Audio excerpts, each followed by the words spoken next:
hours after a fire at a fireworks warehouse in Stafford, which killed 2 people. Dean Stevens is the Director of Prevent and Protect at Staffordshire Fire Service. We've got contingency plans in place, but there's always a risk, even with a fully kitted out fire and rescue service, and that's why it's absolutely vital that people take some really sensible and easy steps to make sure, whether it's at home, whether it's at work, whether it's on our roads, that they act and behave as safely as possible. Work will begin today to establish why a Virgin Galactic space rocket crashed on a test flight over California. One pilot was killed and the other was seriously injured. Sir Richard Branson, whose Virgin Group part owns the company, has called the accident a devastating loss. The craft's been designed to take tourists into space. Hundreds of people have already paid more than £156,000 for a seat. The Mid Staffordshire Trust has been dissolved. The hospitals it ran in Stafford and Cannock are now being run by neighbouring trusts. Stafford has also been renamed as the County Hospital, and next year its paediatric, critical care and maternity units will be downgraded. Becky Ward is due to give birth in February, but as a mature mother she'll have to go to another hospital in Stoke-on-Trent or Wolverhampton. They're moving everything too far away. It needs to be by our town, and things are being stretched too far, especially with like say A&E. Every town needs their own hospital. I think it's wrong. The government has announced plans to scrap the use of police cautions for minor crimes in England and Wales. Ministers say cautions are a soft option and that in future offenders should face a fine or make good the damage they've done. It's a big day of football on BBC WM. It all starts at Molineux, where Blues visit Wolves in a 12:15 kick-off. We'll have full match commentary, but for the first time you can also follow all the action wherever you are with our special live text commentary on the BBC Sport website and at bbc.co.uk/WM. Here's BBC WM's Phil Cartwright. Big game between Wolves and Birmingham. Every minute or so there'll be a little update of what's happening in the game. There'll be updates and quotes from our team that are at Molineux for BBC WM. And obviously people can get involved as well. They can text in their comments, they can send in their photos and try and get involved that way. A look then at the weather. Well, early rain should soon clear this morning, leaving a largely dry and fine day with sunny spells. Top temperatures reaching 16 degrees Celsius, that's 61 degrees Fahrenheit. Tonight, outbreaks of rain will spread throughout this evening and tonight with some heavy bursts possible. It'll be windy too. Minimum temperatures dipping to 10 degrees Celsius, that's 50 degrees Fahrenheit. BBC WM 95.6 News. There's more online at bbc.co.uk/WM. Thanks, Joe. You missed it this morning. I had a bit of the Howard Keels coming in this morning, listening to BBC WM. Oh, what a beautiful morning. It looks amazing. It's gorgeous out there, really autumny, and the sun was up, so hopefully it'll be like it. It'll be a good one. Probably rain lunchtime when I leave. Thank you. Shane O'Connor. On BBC WM 95.6. The voice of Birmingham and the Black Country. Not half. Good morning. It is Shane O'Connor sitting in for Iain Lee between now and 11:30 because we have, obviously, football. Got a big game. Big day of football. A huge game locally. Very, very tasty, mouth-watering fixture that is, isn't it? Wolves versus Birmingham City this afternoon. I think it's about 12:15 is the kick-off. I think 11:30 our programme starts, so that's when we finish. So we haven't got time to muck about this morning. Let me tell you about some of the topics we're talking about that I want you to join me on the show with this morning. 03453 009956, as you probably know by now, is my number. But give us a call and tell me. I'm almost hesitant to do this. And we can go as broad on this as we want. I'll tell you why we're talking about it in a minute, but I want you to tell me what you think about politicians. Maybe, a bit later on the show, we'll get some politicians on, maybe some local politicians, perhaps some local MPs, perhaps, if we can talk to them and say, how do you feel that people think about you? What do you think about your politicians? Politics in the news today. And there's this growing talk about a disconnection between the people who vote and the people that are being voted for, and we don't really care, and we don't really trust them. And maybe we trust people locally more than we trust people nationally, which is why I want to know what you think about your local politicians. It can be your local council. Maybe you've tried to get something and it didn't work. Maybe you tried to get something from them and it did, and they were brilliant. They were fantastic. And it restored your faith in politics because, people who say, I don't do politics. Politics is everything, isn't it? Unfortunately, and, I'm probably one of the people not particularly liking it, but whether you like it or not, politics is everywhere. It's everything. It's having your bins collected. It's potholes in the roads. It's crime. It's everything that you come into contact with on a daily basis. You're talking about politics. So I want to know what you think about politicians, because there's a talk today, two things that are happening. They're obviously talking about devolution, aren't they? I don't know if you heard Ed Miliband talking to Francie last night on his show, and talking about devolving powers. The politicians, all of a sudden, they've seen the light, they've been on the road to Damascus, and all of a sudden they say now, yes, you know what, we realise the error of our ways. It was all too London-centric. It was all too about Westminster. And actually, what we're now going to do, we're going to devolve all these powers. This is the Scots started this, didn't they? We're going to devolve all these powers. We're going to make sure that you, the people who vote for us, we're going to give you a big cuddle and you're going to have all these powers and all the money's going to come winging its way to you, which is fine to a point, as long as you trust the people that they're giving it to locally. So I want your thoughts on that one. Give me a shout. 81333 on the text. Start your message, WM to be with us. You can tweet me as well, Shane on air. You can find me on Twitter and let me know what you think. We'll be checking that through the show as well. So devolution is the first thing that they've been talking about. But let me throw another one into the mix as well, because this is almost like hot off the press, isn't it now? They're talking this morning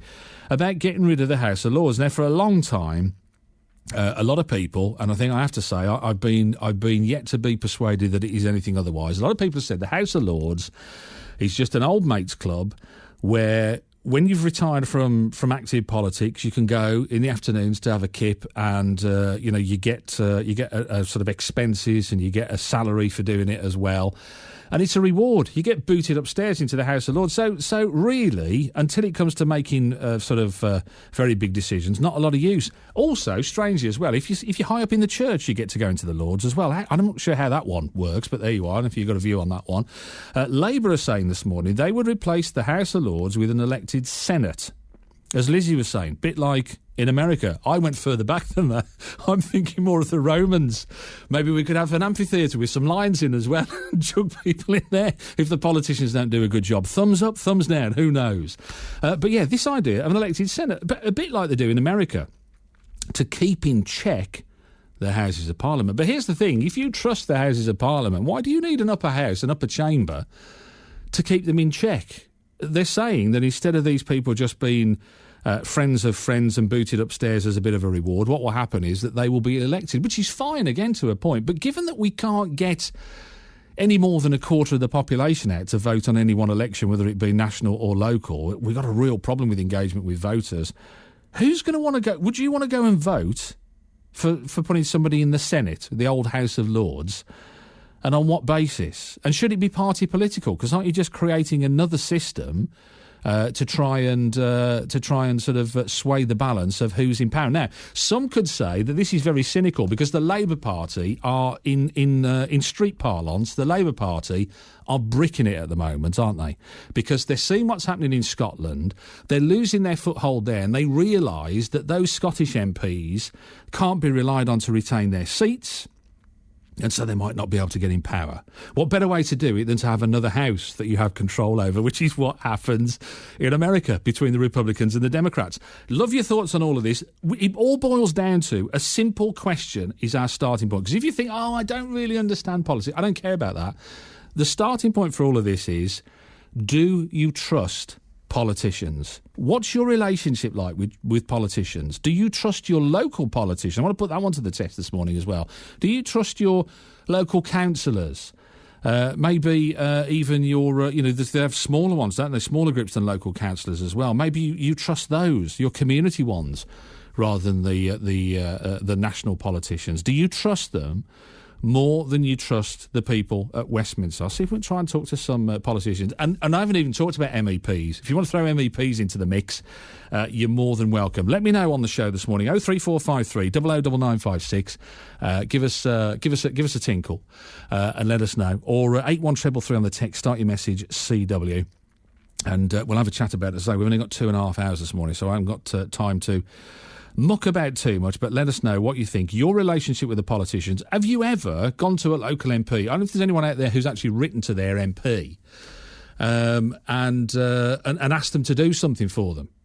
Do you know, written a letter? Because that's generally how you do. I know you can do emails as well now. Maybe you've done that and done the sort of the up-to-date version. Ever written to your MP and got a result? Ever written to your MP and not got a result?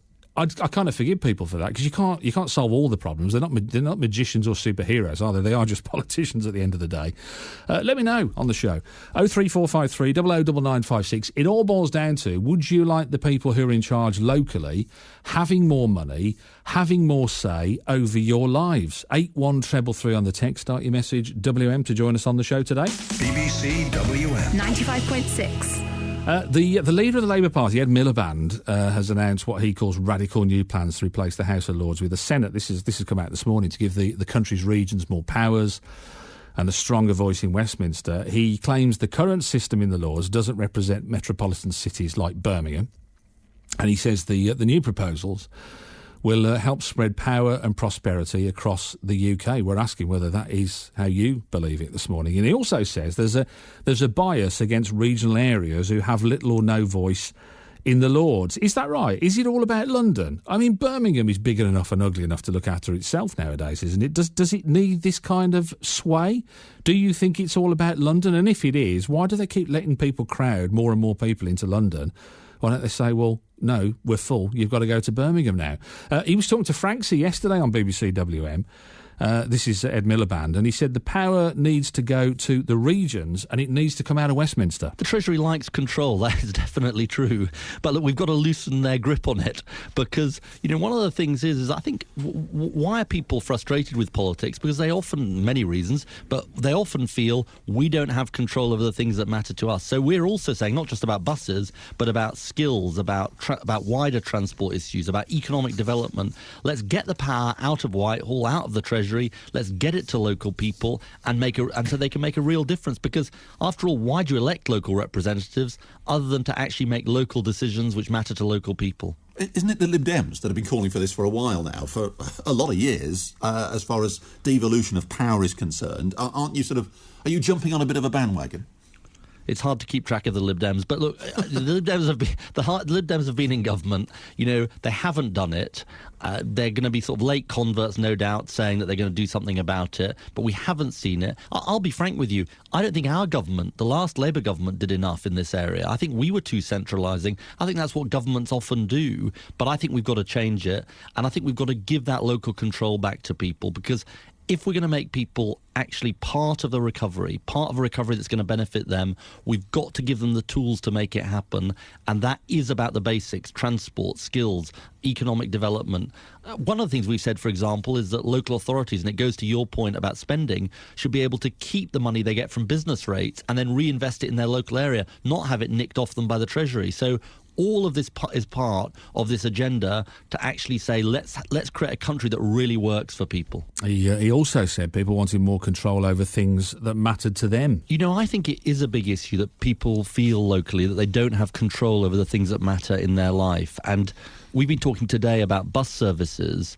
I think this is a massive issue. At the moment, outside London, we essentially have a privatised, deregulated bus service where local people don't have any control over fares, routes, and you get change and you get worsening services, and there's nothing that can be done. And what we're saying is, let's give local people that power to have the control through their local authorities coming together, the so-called combined authorities, so that actually, once again, we can have some democratic control over those services. And if we want a recovery that's really going to benefit everybody, I think this is a really important thing to do, because if people can't get to work, then they're not going to be able to get the jobs that are going to make their family and themselves prosperous. That was Ed Miliband talking to Franksy yesterday on the Drive Time show. I'd love to know what you think about his comments there, about whether you feel that local people don't have a say on their local issues. It's all happening in London. We're all London-centric. But, like he says, 15 years they had in government. What on earth were they doing? What were they doing in terms of changing this? How come this is just a problem now, when if you go to London, you see all these companies and all these people rammed in left, right and centre? Why wasn't it done then? Why has it only become a problem now? Why has the Lords only become a problem now? I've got my view. I think, as I say, because the Labour Party now are looking at Scotland and thinking we could end up having not enough seats to have overall control. So it's becoming a real problem. All of the politicians, are they now feeling that power is slipping from their grasp?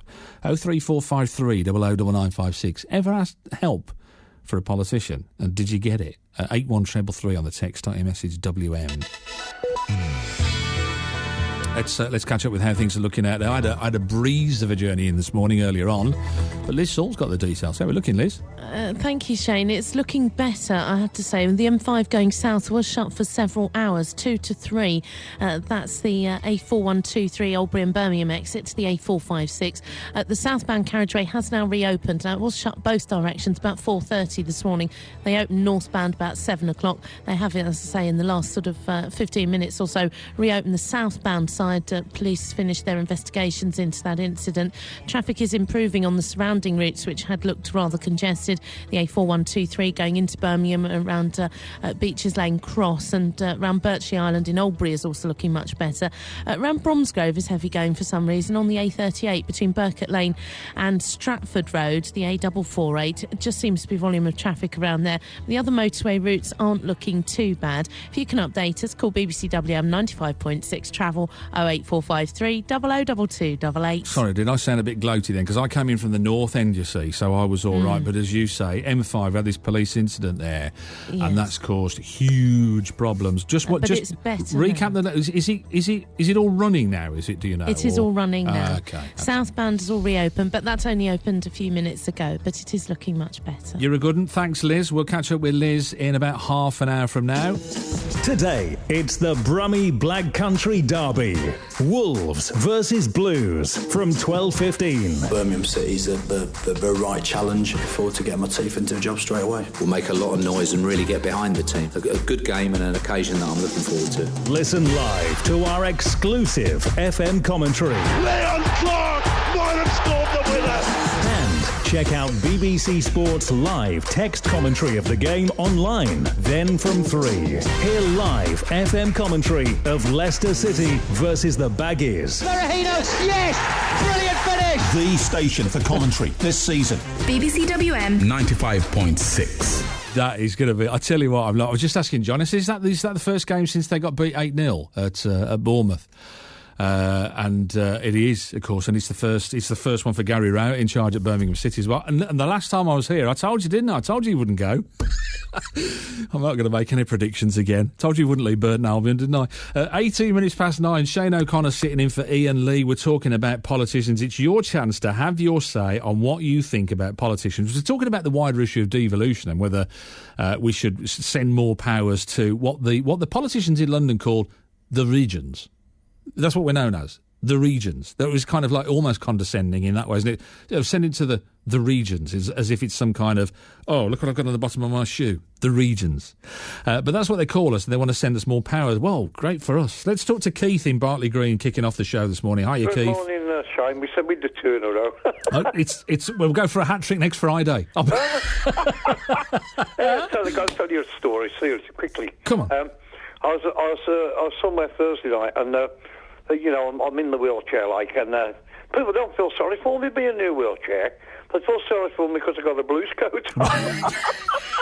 yeah.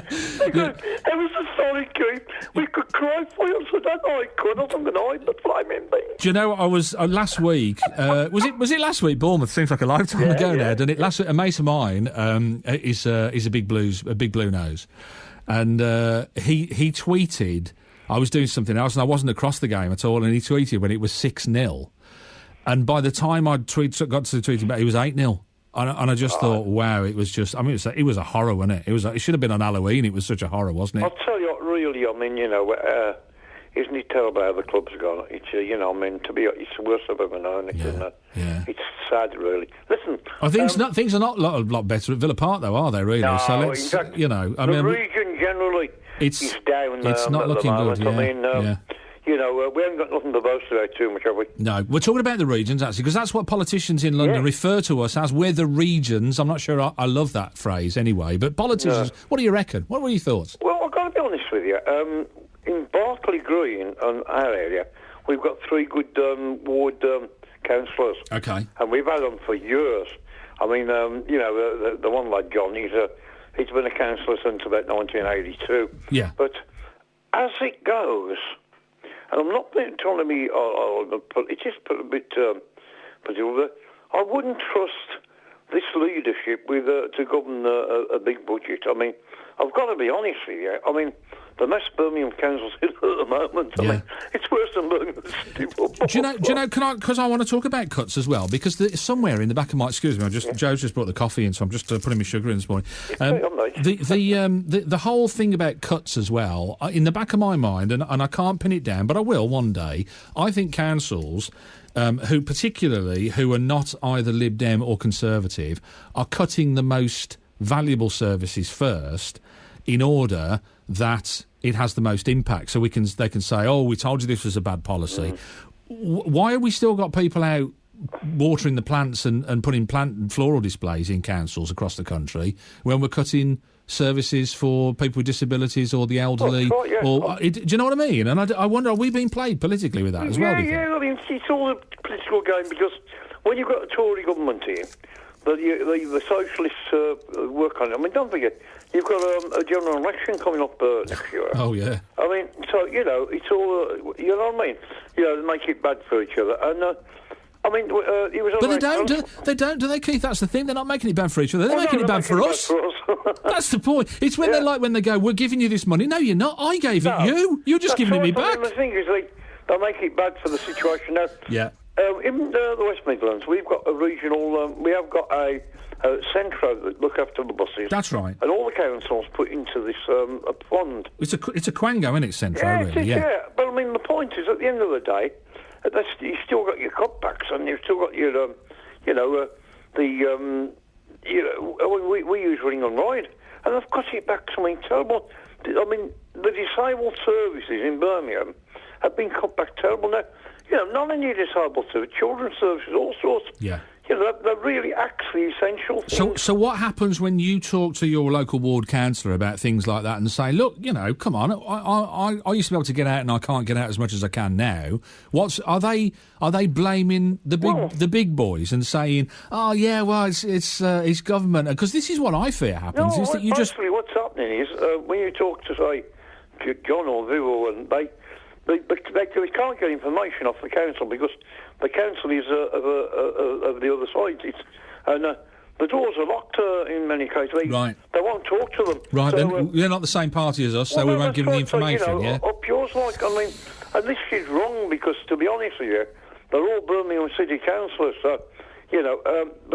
All right, here's the bottom line then. Who do you trust more? If we had to, mentally toss a coin and say, do you trust MPs or councillors more?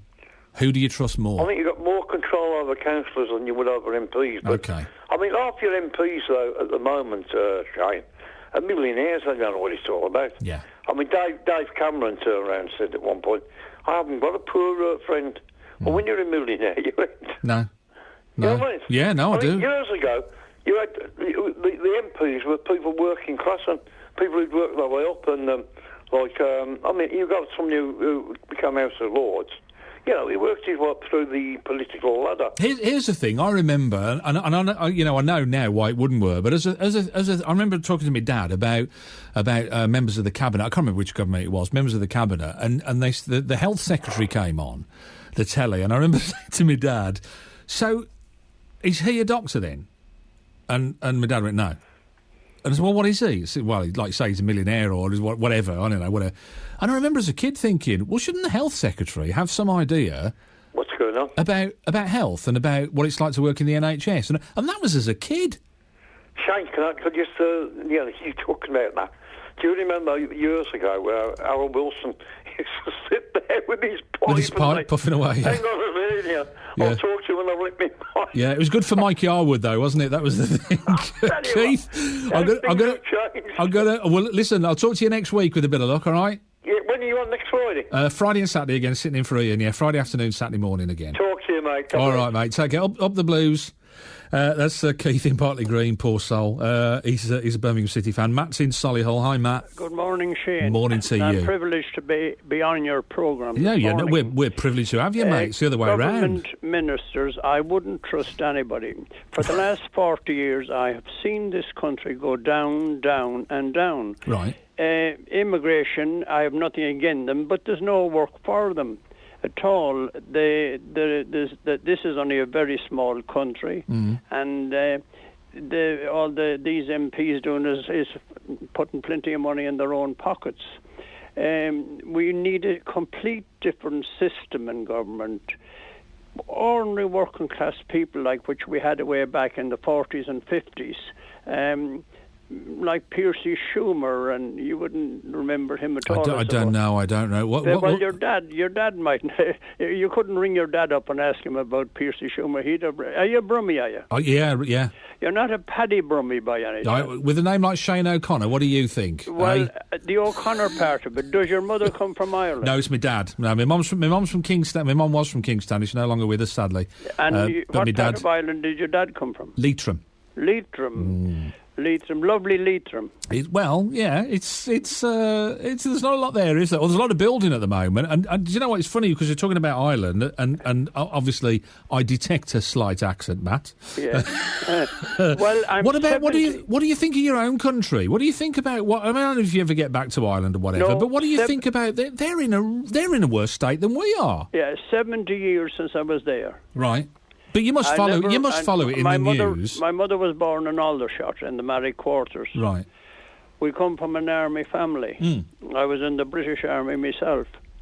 But this was a great country in the 50s, 60s, 70s was all right, but from that on it started to go down, down, down. Everyone, the Oster Motorworks went up the spout altogether. I was there. I met Red Robbo and Scargill and the lot. I was a haulage contractor, and I met them, and I was on all the strikes, and I was at Salt Lake Gas Works, and but the government, they don't seem to be able to cop on or come down to the ordinary working person. Yeah, but you talk about, I mean, Red Robbo and Scargill and people like that, they were, for want of a better description, they were working men's politicians. Well, look what happened there. In a way, they were for themselves. They line their pockets. But if you had a lorry and a house on mortgage and 4 kids barking looking for a bit of grub, and them trying to smash a wagon up these. I mean, I was down in Bridgewater Docks for a load of coal for an old people's home in Haslick's Green Road. Oh, no. And what I went through there with him, and he didn't have ordinary working people from the mines in them pickets. He had hooligans from Bristol and from That's Cardiff, the flying pickets, wasn't it? Yeah, coming from all over the place for a punch-up, yeah. Smashing up the wagons on us, and it was terrible. And a man says to me, will you go back empty, he says, and back with strikers. I says, why? I have a house and mortgage. I says, I can't go back. I says, if I had known there was the pickets here, I wouldn't have come down here. I says, I mean, it was terrifying. The police pulled us up as we just passed through Bristol and said, you cannot go down there at all to Bridgewater. You have to wait till it gets bright or you'll be killed. And equally, did you blame the politicians for not doing more to help you as well? Yes, I mean, because I did. I blamed the politicians that time, yes. Just tell me something here. You mentioned, and if you don't, no, that's fine. I'm not, it's not. I'm not going to put you to the test here. But you said we need a different system. A complete system. What would you mean? What would you do? Any thoughts on that? Well, I don't even know what that would look like. Yes, well, we need some. As I said, we need more. Well, I'm not going to get White D on it, like, I don't know whether you've met her or not. No, I've not met her, but I know. I leave her to the more senior position, like. Oh my God, we're just going to turn it into a TV programme, aren't we? Now that's what it's. Well, myself and John Gaunt used to run it one time on a Saturday morning, but the two of us got fired together. Right, okay. But what would you do? What's the answer? What system would you? Because I mean, you look at the communist system, and that's fallen apart. Russia fell to bits. We take, for instance, this signing on every day for people that cannot get jobs and all this. I know a particular firm that has a garage, and I won't mention the area. No, please don't even mention anything. He took somebody there for a week, and this lad is a semi-mechanic, and he'd done all the rough stuff and everything for a full week, and he never got a penny. And I went out to Redditch, actually, on the bus with a friend of mine. And on the way back, I was telling my friend, I said, do you see that garage in particular there? I said, they had a friend that I know there for a week, and he never got any wages. And there was a young lad at the back of the bus. He says, what are you talking about? He says, I was there and I got nothing. Right. And then I met another fellow in town that I know well from a very good, hard-working Irish family. And I said to him, how are you doing as regards work? He says, I have so many of these CBs or whatever you call them. And he says, I did get a job last week at a garage in such a place.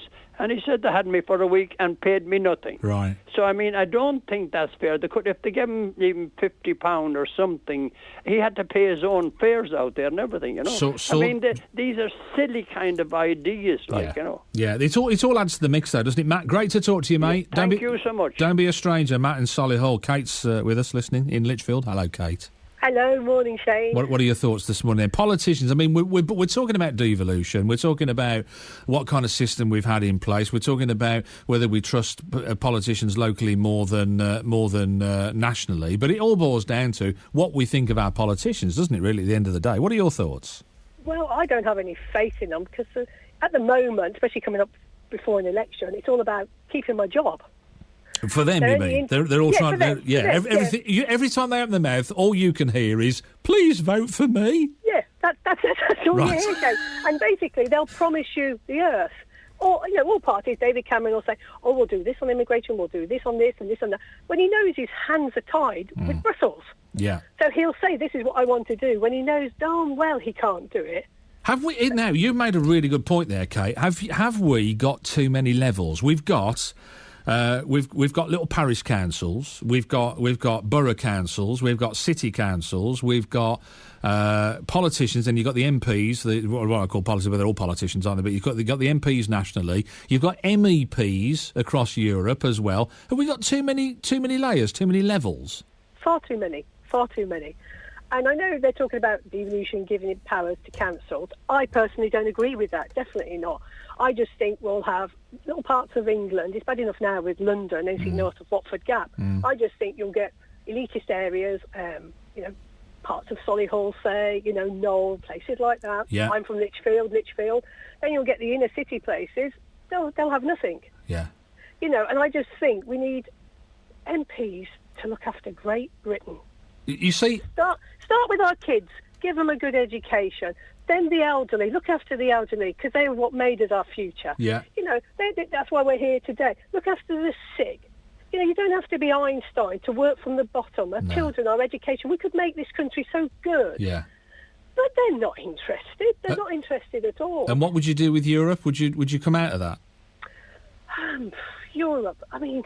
It's huge. It's a double-edged sword, isn't it? It really is. Yeah. I mean, it has its good points. I remember many years ago when we first went into Europe, I thought, oh, that's good, we'll get all the perks, the cheaper cars and everything else. Yeah. It never worked that way, did it? No. We still keep it, everything's still expensive for us here in the UK. But I just think that it's, these MPs, all of them, every single one of them, doesn't matter what party it is, they're all interested in keeping their own jobs, making up new rules when one parliament comes in, changing the way we teach our children from one party to the next party that's in power. Yeah. And it's just wrong. I just wish we'd get somebody who would just stand up, be honest, and just say, for goodness sake, we're going to make this country great again. All right, well, here's one for you then, because I find this whole thing fascinating watching, as I do from the sidelines. UKIP. What about UKIP? Would say, if they were on this morning, would say, that's us, Kate, we're the voice of the people. But you've only got to talk to Nigel Farage for 10 minutes to realise that he is essentially the same as all the other politicians, isn't he? Yeah. He's not a common man. He might have a fag and sit in the pub and drink a pint, but that's a PR stunt. We're being played there, aren't we, surely? Oh, definitely, without a shadow of a doubt. You only have to pick up the newspapers, different newspapers, brainwashed. We're brainwashed in this country, basically, by the media and the newspapers. Yeah, sorry about that. Sorry, but can I just apologise for everybody? I'm sorry for all of us. I'm sorry. You're right. I think you're right as well. You just think to yourself, I look at some constituencies and think, well, how on earth did the Conservatives get in that area? Right. And then I think to myself, I know why, because of the newspapers, the Daily Mail. Yeah. It's trying to ruin, I will say this, the Daily Mail is trying to ruin the NHS. They're going to make it seem so bad that somebody in government is going to say, the NHS is so bad. Look at all these stories. Look at all this. And people say, yeah, it is bad. We'll go private. Yeah, but by the same token, The Guardian would have every last penny they could off you and just plunge it into the NHS. And I was saying to somebody the other day, I wouldn't vote for anybody who says give more money to the NHS. I'd vote for somebody who says use the money you're getting already in a better way. And so you've got both sides of the divide. If you pick up The Guardian and read that and you think, oh, my God, what do they want? They want to go back to the days of Trotsky or what is this? Do you want every last penny to put into the NHS? So they are both sides of the same coin, aren't they, surely? Well, they are, but you can't. You've at least got to see it for what it is. There's good and bad in everything in this country, in every job, in everything. And I don't believe that, destroying the NHS, which is what I think some people are trying to do. I mean, if you think about the money that goes into the NHS, right, and people keep saying, oh, look at all this money that goes in. Look at all the people who work for the NHS. Look how much revenue they get from tax and national insurance from the staff. You see, all I can do is tell you what happened to me. And I had to have a couple of minor operations, right? And it was a series. It was like a box set, to use TV terms. You go and you have these. So and what happened in the interim? I had the first operation procedure, whatever you want to call it. The first operation I had was under a private company operating for the NHS. And I talked to the staff there, and I said, so does this cost more? Because it was beautiful. You went in, and there were beautiful sofas, and you sat down there, and they all seemed to know what was happening. They had the best computer system, and blah blah blah.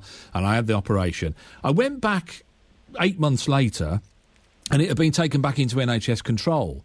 And all the nice sofas had gone, and all the nice environment. It was the same people there. And I said, how? Then they said, oh, it's terrible. Absolutely awful. We were great. But the contract run out, and they were decided they couldn't do it anymore.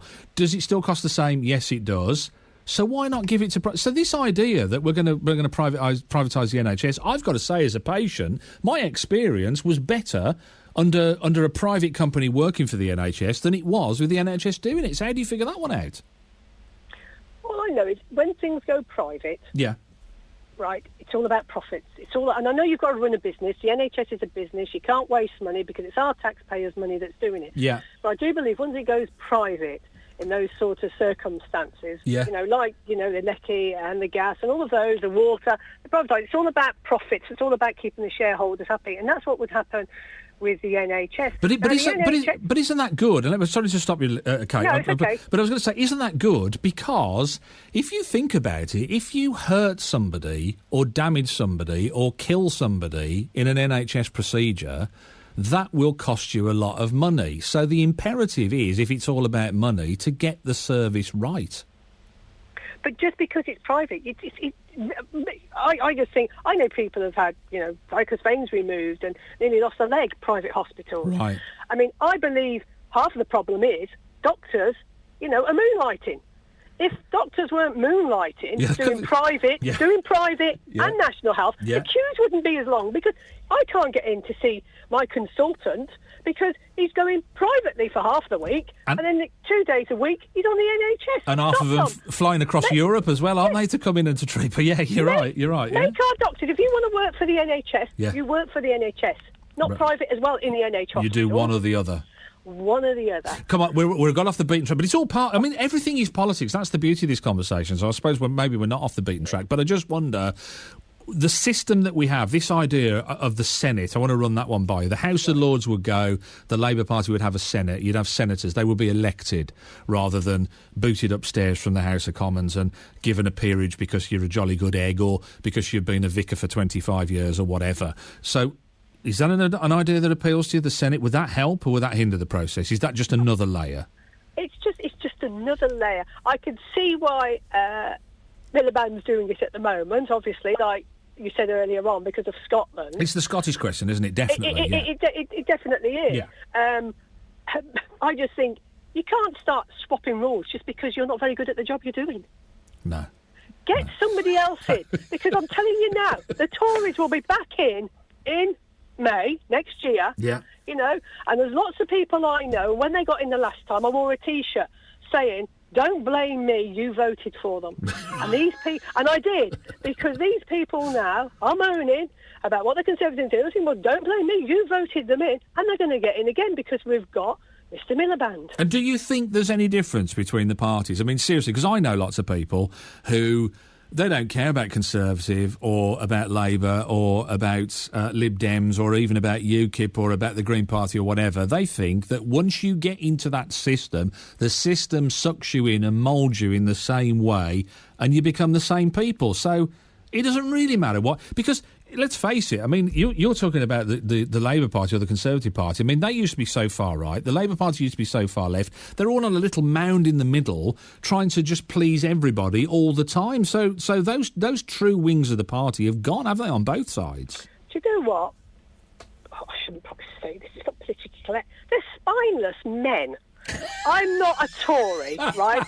And I didn't like Maggie Thatcher, but let me tell you, I'd never voted for her, and I wouldn't vote for the Tories, but do you know what? She was probably one of the best, prime ministers we ever had, because she had a pair, basically. Yeah.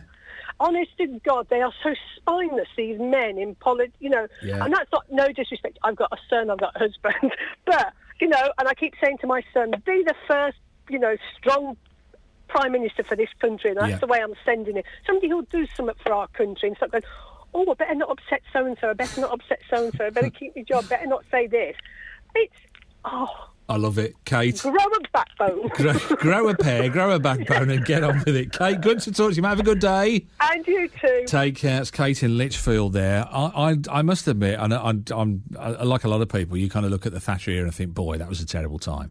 Apart from when you see it through the eyes of Minder on ITV4, then it kind of seems okay in a way. I don't understand that one. But anyway, I went through a really difficult time personally in that period of time. And I've got to say, I have to be honest, that when you look back at that period, that to me was the last time that you ever felt with Margaret Thatcher that it was a politician that was doing what she believed was right and that what she'd promised to do, rather than swaying in the wind to political opinion. I don't know what you make of that as a comment, but if you want to join us on the show, we've had some great calls so far. Keep them coming.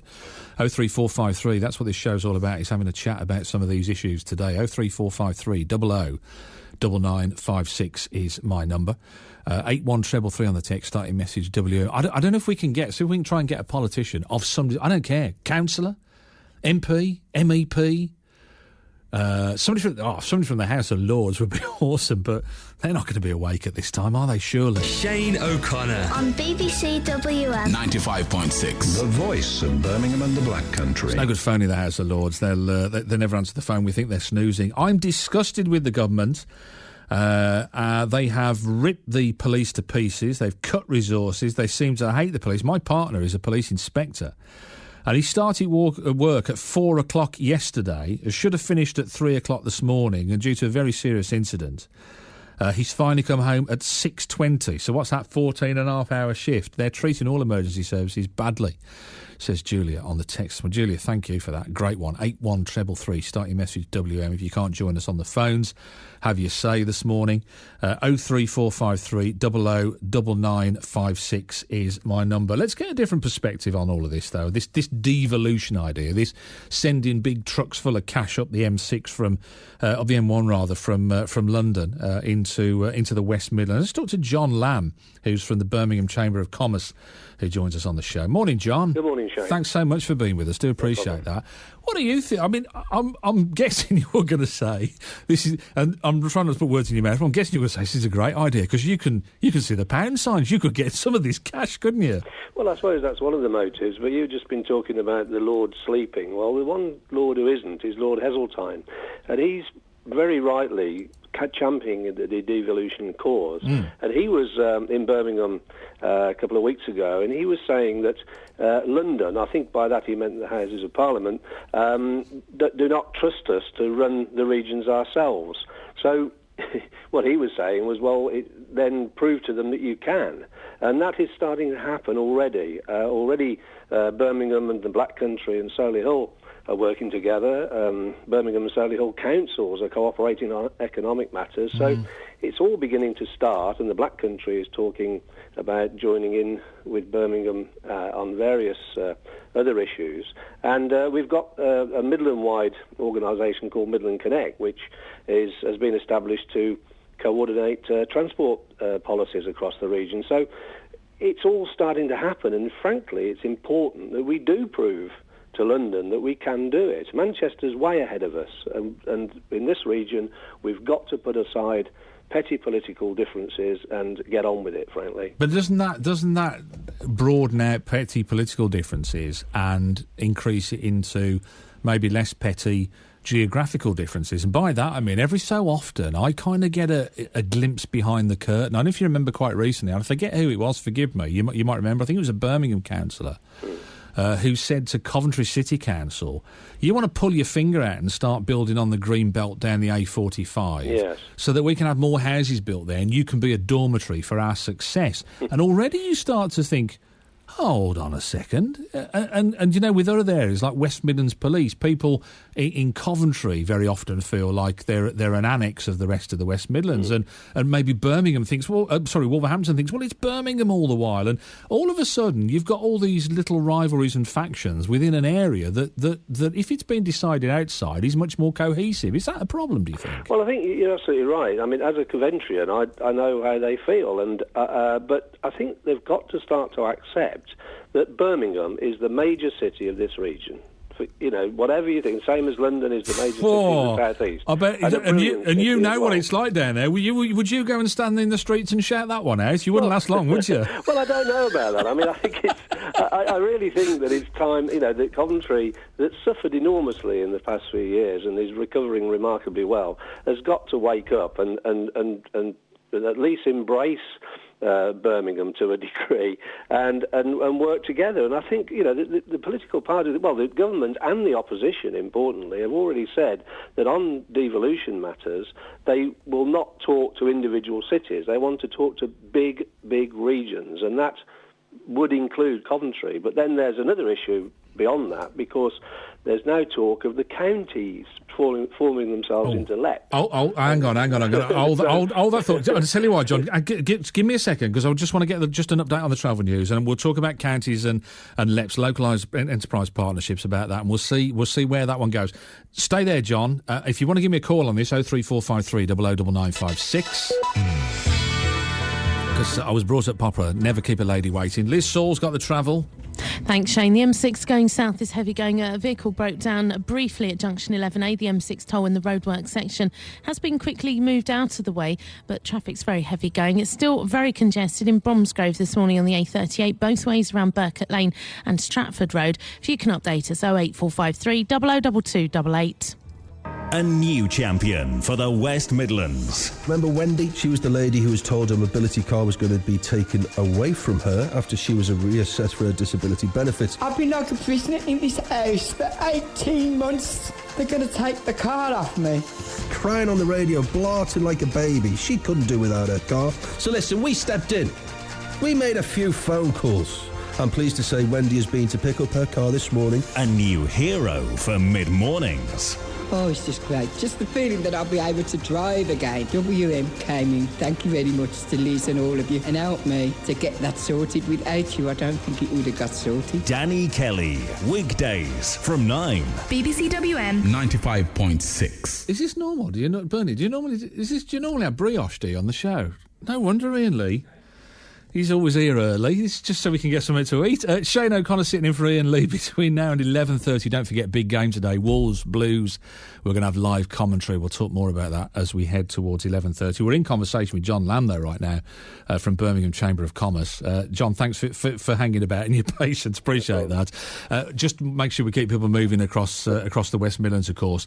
You just went on to counties and LEPs as well. And, of course, do you know, the LE, for people who don't know, the Local Enterprise Partnership sends shivers down people's spines in some areas because of the fact that they meet behind closed doors, they don't publish the minutes of their meetings, and they are responsible for an awful lot of cash. We've got to make that more transparent if that's going to work, haven't we? Yes, I think so. But, I mean, you know, when you say an awful lot of cash, compared with what used to be available, it's minuscule, really, but it's still a lot of money to individuals, well, of course. And it's still mine as well. That's the other thing. Do you know what I mean? Mine as well. Yeah, it still has. But I think the LEPs are also working together. I know Andy Street has signed an agreement with Hereford and with the Black Country the other week. But the great missing the elephant in the room is Coventry. They were nowhere near this. So again, a lot of work has got to be done to bring Coventry into the fold, and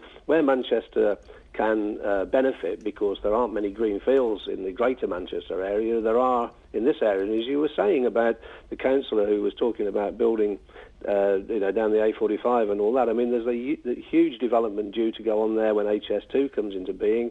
That is going to be an enormous centre for the whole of the country, and it seems to make sense. And we have to face up to the fact that there's a chronic housing shortage, especially affordable housing.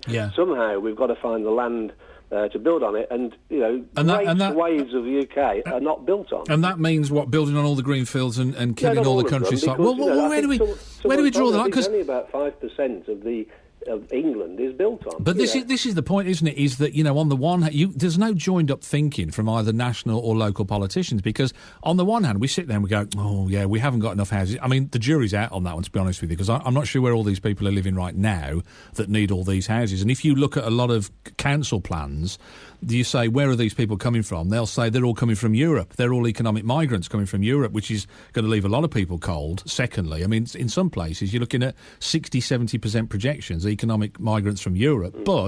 And then we're sitting there and going, our city centres are dead, aren't they? Well, why don't we put people in the city centres then? There's no joined-up thinking, is there? And it doesn't seem to be any better if local people are making the decisions, John, because they don't get it either. No, well, I think Birmingham is doing a great job in bringing people into the city centre. But, again, it's all driven by economics. And you talk about joined-up thinking, then surely, bigger authorities, bigger unitary bodies will help that situation and actually bring the regions together to work on, and there is a housing shortage. I was at a meeting with Shelter this week, and they were, looking at how they're going to cope in the coming years, because there isn't enough affordable housing going up at the moment. But affordable housing is snapped up by people who want to buy to let as a pension, because pensions aren't working. So it's a political system that's all broken, isn't it, John? It is. It's a political and economic system that's just going round in circles. Listen. I put you more on the side of, rather than the political side, you're more on the business side to me, the work that you do. But and I know you'll be guarded by what you say, but when you interface with politicians, do you feel that they give you that? Is there enough honesty? Do they give people the whole picture, do you think, or well, not? I think so. I mean, we have a massive dialogue continually with Birmingham City Council, for instance, with the LEP, and with Midlands Connect on transport issues. So they are aware, and they're very good at involving the private enterprise, which is what the Chamber represents, in these decisions. And my boss, Jerry Blackett, is involved in nearly all of these bodies, giving the business cause and fighting for its cause as well. When you look at some of the suggestions coming out this morning, this idea of a Senate, and I've talked about the multi-levels of politics in this country. You can have parish councils, you can have local councils, county and borough councils. In some cases, have jurisdictions which override each other. You've then got the House of Commons, you've got the House of Lords, you've got the European Parliament. Wow, we seem to have enough levels of politics. Do we need a Senate as well, do you think? Well, but I don't know. I think the House of Lords does need reforming, but as you say, people are very, very afraid of yet another level of government, whether it's national or local. And but nevertheless, I think pulling bodies together, like the cooperation between Birmingham and Solihull, Solihull has recognised that it can benefit enormously from being part of the Birmingham family, and he's working on that. I'm not suggesting there's not some opposition to it. There certainly is on the council in Solihull as well. But nevertheless, I think they are recognising that it's better to be together than it is to be fighting each other. And as a final point, how do you countenance the two issues then? Because if you're talking about local accountability and you're talking about building on fields, and if you talk to local people now about what they don't like, it's new housing projects, it's wind farms, it's solar panels, and it's HS2. All of these things go ahead without whether there's an objection or not from local people now. How do we square that circle? If you want to give people local accountability, you've got to give them the opportunity to say no. And what if they say no? Well, unfortunately, it's how democracy works. I mean, there are more anti-conservatives in the country at the moment than there are pro, and it's just the way things are, I'm afraid, and I think it's a fact of life that people have got to begin to accept that HS2 will go ahead.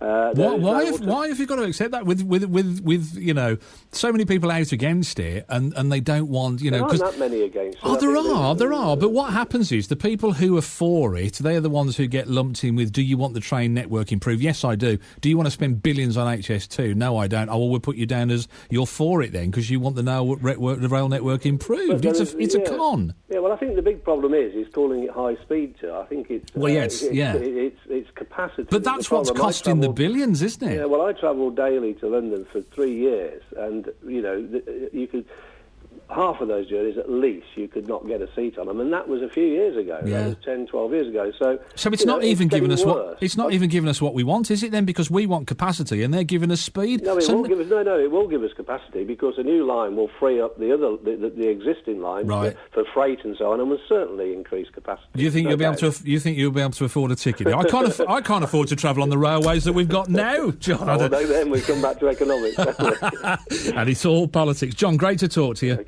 Thank you, John Lamb, Birmingham Chamber of Commerce. Listening to that, an accursed politician. I've got a text here, Mike Bird, former leader of Walsall Council. He says, how do you tell when a politician's telling lies? His mouth's moving. That's from Larry on the text this morning. Did you get into this gig just to be a pariah, Mike, did you? Well, I think so. 35 years ago, somebody said, you ought to get elected to make a difference, and 35 years on, believe me, you are a pariah many, many times over. You see, now, after all these years. Here's the weird thing, because I remember you from years ago when I used to work with Francie here at BBC WM, and I remember when you were leader of Walsall Council and I lived in Walsall, you sorted my bin collection out. So I've got nothing but love for you, Mike. Well, that's what we do, and that's the difference between local politics and national politics. People should go and vote for the person who does the job, irrespective of political party, and I've said that for many years, because it's the person who deals with your particular issue and doesn't say, how do you vote? You know what I mean? I think that's the issue, local politics. Do we do that then? Do we kill party politics? Maybe that's the bird that needs to be killed rather than just politicians. I never thought of that. Absolutely. In local politics, the worst thing is politics. You should have a council that actually is a collection of people who are out there to work for the people. And I say that quite honestly and openly because I've criticised central government, my government, on many, many, many occasions. And I'm not one that's just a party person. Perhaps that's why I keep getting re-elected, I don't know. Do you think this is the part of the reason? I mean, some people are quietly surprised that police and crime commissioners seem to be holding their own with that. Are you a fan of that? Because that's exactly what you were talking about, isn't it? It's a job that's not required. It's £100,000 we need to spend. Right. And to be fair, there'll always be a Labour crime commissioner in Birmingham or the West Midlands because that's the demographics. I thought we were going to get rid of party politics. What happened to that? Well, why do we need a police and crime commissioner? What are they going to do? We've got a chief constable that does a damn good job, especially Chris Sims and the other ones I can mention in the past. Why do we have to do it? You should not put politics into policing. It's wrong. Do you, as a final point, Mike, do you feel from people now, does it feel different to how it did 10 years ago, 15 years ago, being a politician? Oh, God, yes. And that in the shadow of a doubt. And the debate regarding putting money into Birmingham, no, you put money into the region. The Black Country, which is Sandwell, Wolverhampton, Dudley and Walsall, collectively have the same population as Birmingham. Yeah. And we should work together rather than work against each other. Although John from the Chamber of Commerce said you should just wise up and accept that Birmingham is the big brother to everybody. Absolutely not. The Black Country punches its own weight. The four leaders, irrespective of political party, will stick together and fight for the region. We work with Birmingham for the regional benefit. I heard a comment about Solihull. Solihull has got the airport, which is a jewel in the crown, and unfortunately, people don't realise that is the catalyst that brings people into the region, not into Birmingham, not into Solihull, but into the region. It's a jewel in the crown unless you live in Coleshill and you're on the flight path, unfortunately. Mike, listen, always a pleasure. Thanks for joining us, and thanks for sorting my bins out. I never really did get to thank you properly. Thanks very much. Former leader of Walsall Council, Mike Bird. Oh, I was going to send him a card and then I forgot. Let's get the latest travel news. Here's Liz. Oh, we haven't got any travel. OK, all right. Well, we'll keep you posted. I think 5:15 is the next bulletin, actually. We'll bring you more travel. Shane O'Connor sitting in for Iain Lee between now and 11:30. Keep your calls coming, 03453 009956. We're talking in the next hour about whether you've ever been on strike and whether police cautions are any good. They're going to get rid of them. They've got rid of them, I think. But could they turn youngsters around? Have you ever had a police caution? Let me know. 81333 on the text. Start your message WM.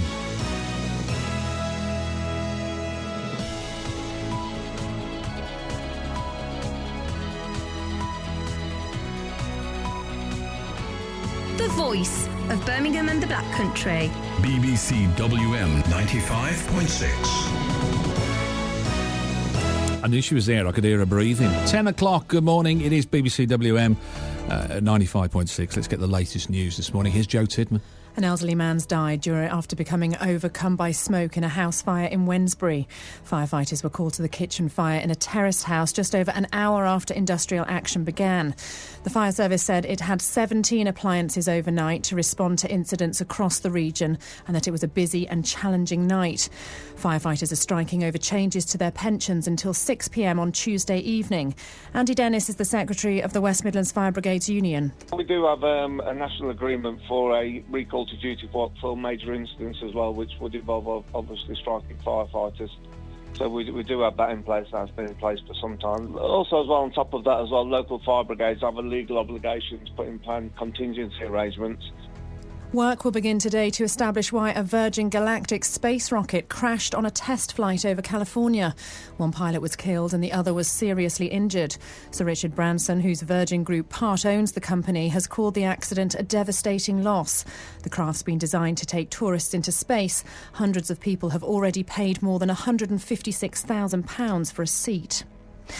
The Mid Staffordshire Trust has been dissolved. The hospital it ran in Stafford and Cannock are now being run by neighbouring trusts. Stafford has also been renamed as the County Hospital, and next year its paediatric, critical care and maternity units will be downgraded. Becky Ward is due to give birth in February, but as a mature mother she'll have to go to another hospital in Stoke-on-Trent or Wolverhampton. They're moving everything too far away. It needs to be by our town and things are being stretched too far. Especially with, like say, A&E. Every town needs their own hospital. I think it's wrong. The government's announced plans to scrap the use of police cautions in England and Wales. Under a pilot scheme in 3 areas, those committing minor offences will either fix the damage they've caused or pay compensation. For more serious crimes, offenders will be given a suspended prosecution and face court action if they fail to comply with certain conditions. It's a big day of football on BBC WM. It all starts at Molineux, where Blues visit Wolves in a 12:15 kick-off. We'll have full match commentary, but for the first time you can also follow all the action wherever you are on our special live text commentary on the BBC WM Sport website and BBC Sport. Here's BBC WM's Phil Cartwright. Big game between Wolves and Birmingham. Every minute or so there'll be a little update of what's happening in the game. There'll be updates and quotes from our team that are at Molineux for BBC WM. And obviously people can get involved as well. They can text in their comments, they can send in their photos and try and get involved that way. A quick look at today's weather. Well, early rain should soon clear this morning, leaving a largely dry and fine day with sunny spells. Top temperatures reaching 16 degrees Celsius, that's 61 degrees Fahrenheit. Tonight, outbreaks of rain will spread through this evening and tonight with some heavy bursts possible. It'll be windy as well. Minimum temperatures dipping to 10 degrees Celsius, that's 50 degrees Fahrenheit. BBC WM 95.6 News. There's more online at bbc.co.uk/WM. How do you put your... Is there a waiting list for this job or how do you put your... What do you do? Why do you quite fancy it? Well, the catering is exceptional. We're good, aren't we, on a Saturday? Good? I've never been treated this well in a radio station in my life. I'm staying here the rest of the day. Shane O'Connor. On BBC WM 95.6. The voice of Birmingham and the Black Country. And do you know, if you're sitting there thinking, oh, licence free and all that, this they've all paid for. I'm going, can I give you somebody? No, we'll pay for it. It's all right, it's okay. Coffee, brioche. I can't wait till lunchtime rolls around just to see what's on the menu. I've asked to see for the wine list and see if we can get that between now and 11:30. I'll keep you posted. Shane O'Connor sitting in for Iain Lee between now and 11:30. I know we're normally on air till 12, but it's a special day today, football-wise. Wolves versus Blues, of course. The programme kicks off. I think it's 12:15. Is it 12:15 kick-off? I think. I keep saying it is. You'll know if you're going. But I'll just be hunkered down from 11:30. I'll be jumping in the car as quick as I can and listening to the game. Wolves, Blues, the live from the Molineux, of course, with our team from 11:30. The programme starts, so that's when we will be finishing. Now, if you just joined us, some of the stuff we've been talking about on the show, we are what a question. We are asking you whether you trust politicians. Your text, by the way, I haven't forgotten them. We're going to get through some. In fact, let me just throw a few in here this morning. Jay on the text says, Shane, no politicians are honest in my opinion. They love to bend the truth. But then again, if you don't vote, you can't moan. That's why I've always voted. You can. That's the beauty of democracy, Jay. You can sit at home and not go out and not bother to vote, and you can still have a moan. That's quite within the law. It's within the remit. It's fine.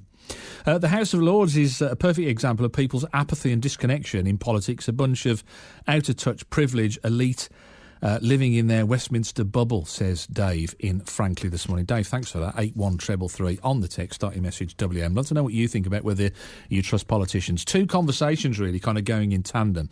The one about devolution, which is just essentially a posh word for saying that they're going to let us have more power and they're going to let us have more money in the West Midlands, which is fine. But we already heard the Chamber of Commerce an hour ago saying everyone else in Walsall and Dudley and Brierley Hill and Wolverhampton and all Coventry and right the way across the West Midlands, you've all got to wise up to the fact that Birmingham is in charge. That's what they're saying. Birmingham will be the epicentre. Birmingham will be the place where it decides. So aren't we just changing one set of geographical rivalries, i.e. the West Midlands versus London, for another set, i.e. Solihull versus Wolverhampton versus Dudley versus Walsall versus Birmingham? We'll all be fighting and infighting between ourselves. So how would we be better off? That's the one argument. The other conversation that's kind of running in parallel with that this morning is this idea we get rid of the House of Lords and we have a Senate. They will be elected.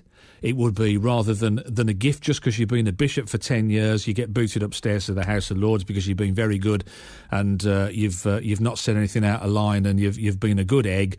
So here you are, you're now Lord whatever and you get to sit in the House of Lords. That's how it works currently.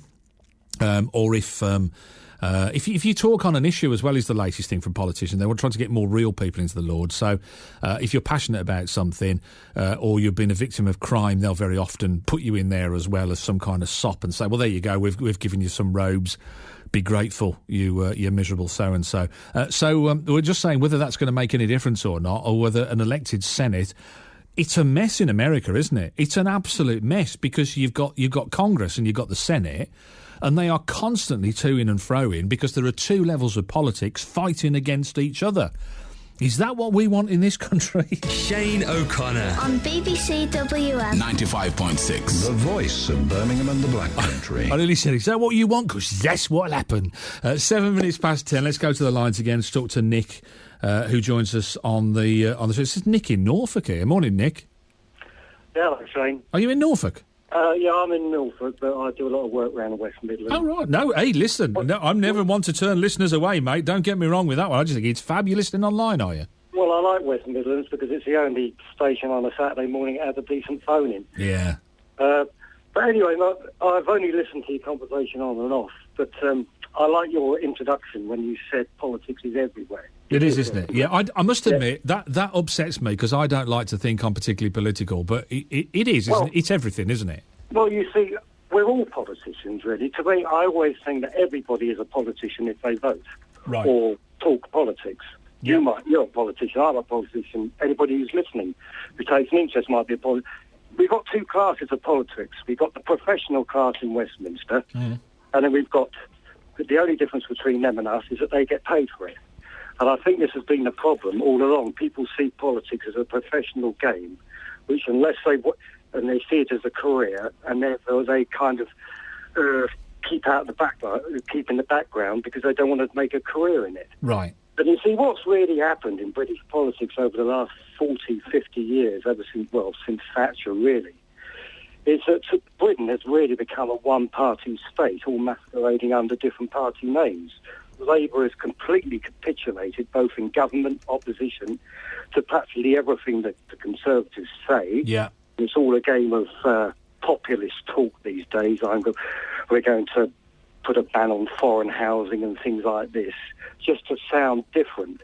And this is why outfits like UKIP, which I think is really a conservative pressure group, Nigel Farage is just a populist conservative ring and always has been. Right. He made all his money in the city under Thatcher and everything. Yeah, he's not a man of the people. I mean, let's just get he's not come from a bin round in Hackney, has he? Let's get a perspective on this. And they use all this populist talk like we're a workers' patriotic party and everything, and that's where the crisis is. Labour's capitulation has meant that we've got thousands of natural Labour voters who are not particularly interested in politics as such, but are kind of won over to this kind of pseudo left-wing language, like because it talks about anti-foreigners, foreigners and the EU, anti-EU sentiment. And that's unfortunately what the political debate has been reduced to this day in politics. This election is simply going to be not over the economy, which all other things derive from, like immigration and the EU, but over those two secondary issues. What about the levels of this is what really worries me, Nick. And I look at it and I think, I'm a big lover of America. I'll be honest with you. I know a lot of people like to knock America. I love America, and I love visiting America, and I'm fascinated by watching it, and I just think it's incredible. I don't fully understand how their politics works, because I think it's so complicated. But they've got a Senate and they've got Congress, and it seems to me they spend all their time voting against each other, trying to stop the president doing what the president has been trying to do, and it's all negative, counterproductive stuff. And what worries me, if we had a Senate here, that it would stop things happening, not probably for the best of reasons. Do you think what's wrong with getting rid of the Lords and not replacing it with anything? Well, I've always advocated the abolition of the Lords. I would much rather have a more accountable House of Commons, but I agree with you I've never been to America, unfortunately. I should do soon, but on paper, the American system, the Senate, Congress, and everything is far more accountable on paper. But unfortunately, American politics has got the same problems that we've got. There's no real difference between the Republicans and the Democrats, and that is why it's just a topsy-turvy game. Obama will probably lose. I know the Republicans looks like winning the local primaries and these domestic ones that are coming up after. It's the same principle. But there's not really a great choice between any of those parties. And as for the House of Lords and devolution is a myth. Nobody was ever bothering about English votes for English Parliament or Scottish votes for Scottish people before the devolution process came in, which was about 20 years ago, and that was all a divisive ploy by the establishment to divide people. And you'll never have devolution properly. Why do you think Osborne and co were really against Scottish independence? They wanted devolution on one side, they wanted more independence, but at the end of the day, devolution is they want to control the monetary and fiscal taxation process. Just like Osborne's came out the other day and said, no, he doesn't want really any devolution for the cities because of that reason. I see. It's interesting, and Mohammed's just sent me a great text this morning. 81333, start your message, WM. He says, Shane, at the end of the day, giving more power to the regions will make no difference. The power is in Parliament. They tell the regions how much money of us get. Birmingham Council is so big that you've already got Sutton Coldfield wanting devolution from Birmingham, and Sandwell want devolution as well. So it becomes devolution becomes a microcosm then, says Mohammed. Yeah. He's got a point, hasn't he? We'll devolve it to my house and then your house, and so you can have well, I tell you what, we won't bother paying taxes. We'll just keep it and we'll spend it how we want it. Where does it end? Is the thing, Nick, isn't it? Really? Well, that's exactly it. He sums it up completely. Yes, unfortunately, there will always have to be a central power anywhere. But it doesn't mean to say we can't devolve local regions, make them more democratic and they're more accountable to central government. Yeah. All the more reason for getting a choice in British politics, which is what's lacking in British politics today. If there was a left versus right choice, there might be people might get more interest. Does there have to be though? Can't you have? You see, because I mean, part of me thinks, and having read both Peter Mandelson and Tony Blair's books, part of me thinks, and I'm not particularly great fans of either of those guys, but you come away from reading their book thinking that both of them, to a point, had an idea of what they thought their principle was. I'm not saying that they had, but they had an idea of what they thought their principles were. Well, and part of me thinks what they were trying to do was common sense politics that kind of took a lot of the party politics entrenchment out of the whole equation. Couldn't we do, you're suggesting actually go onto harder party political lines.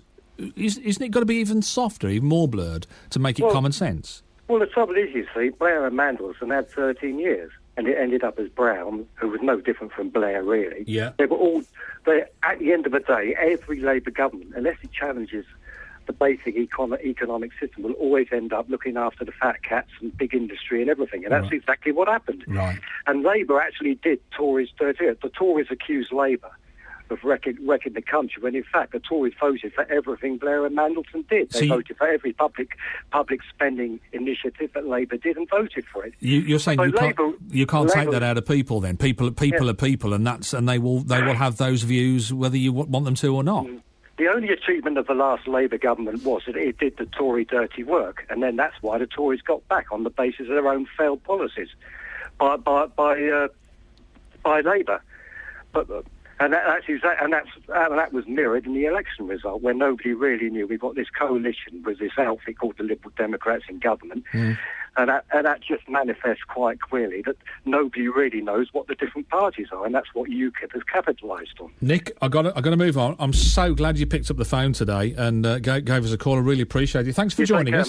You look after yourself. We'll talk to you next time you're in the West Midlands. Nick, who's listening to us online in Norfolk at the moment, wherever you are, give us a call. Send me a text, 03453 009956 WM 81333. Start your message WM to send me a text through this morning.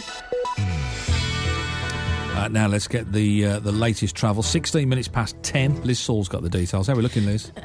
Problematic, Shane, I'm afraid. In Birmingham, Spring Hill, the A457 has been shut in both directions. Police dealing with an accident near to the church. It's shut between Icknield Street and Western Road, causing a lot of heavy traffic in the area. Several buses are on diversion as well. 82, 83, 87 and 89. It's still very heavy going in Bromsgrove this morning for some reason on the A38 between Burkett Lane and Stratford Road and Regent's Park Road. Better news on the M6. The traffic and delays have eased off through the roadwork southbound around 11A, where a vehicle briefly broke down. Was looking very congested around Pershaw Road near the Belgrave interchange. That seems to have eased off for the moment. Just be mindful your match day travel. It's a couple of certainly early kick-off as you make your way around Wolverhampton to the 12:15 kick-off. So match day restrictions are going to start to come into force fairly soon, with the kick-off only a couple of hours away. If you can update us, 08453 002288.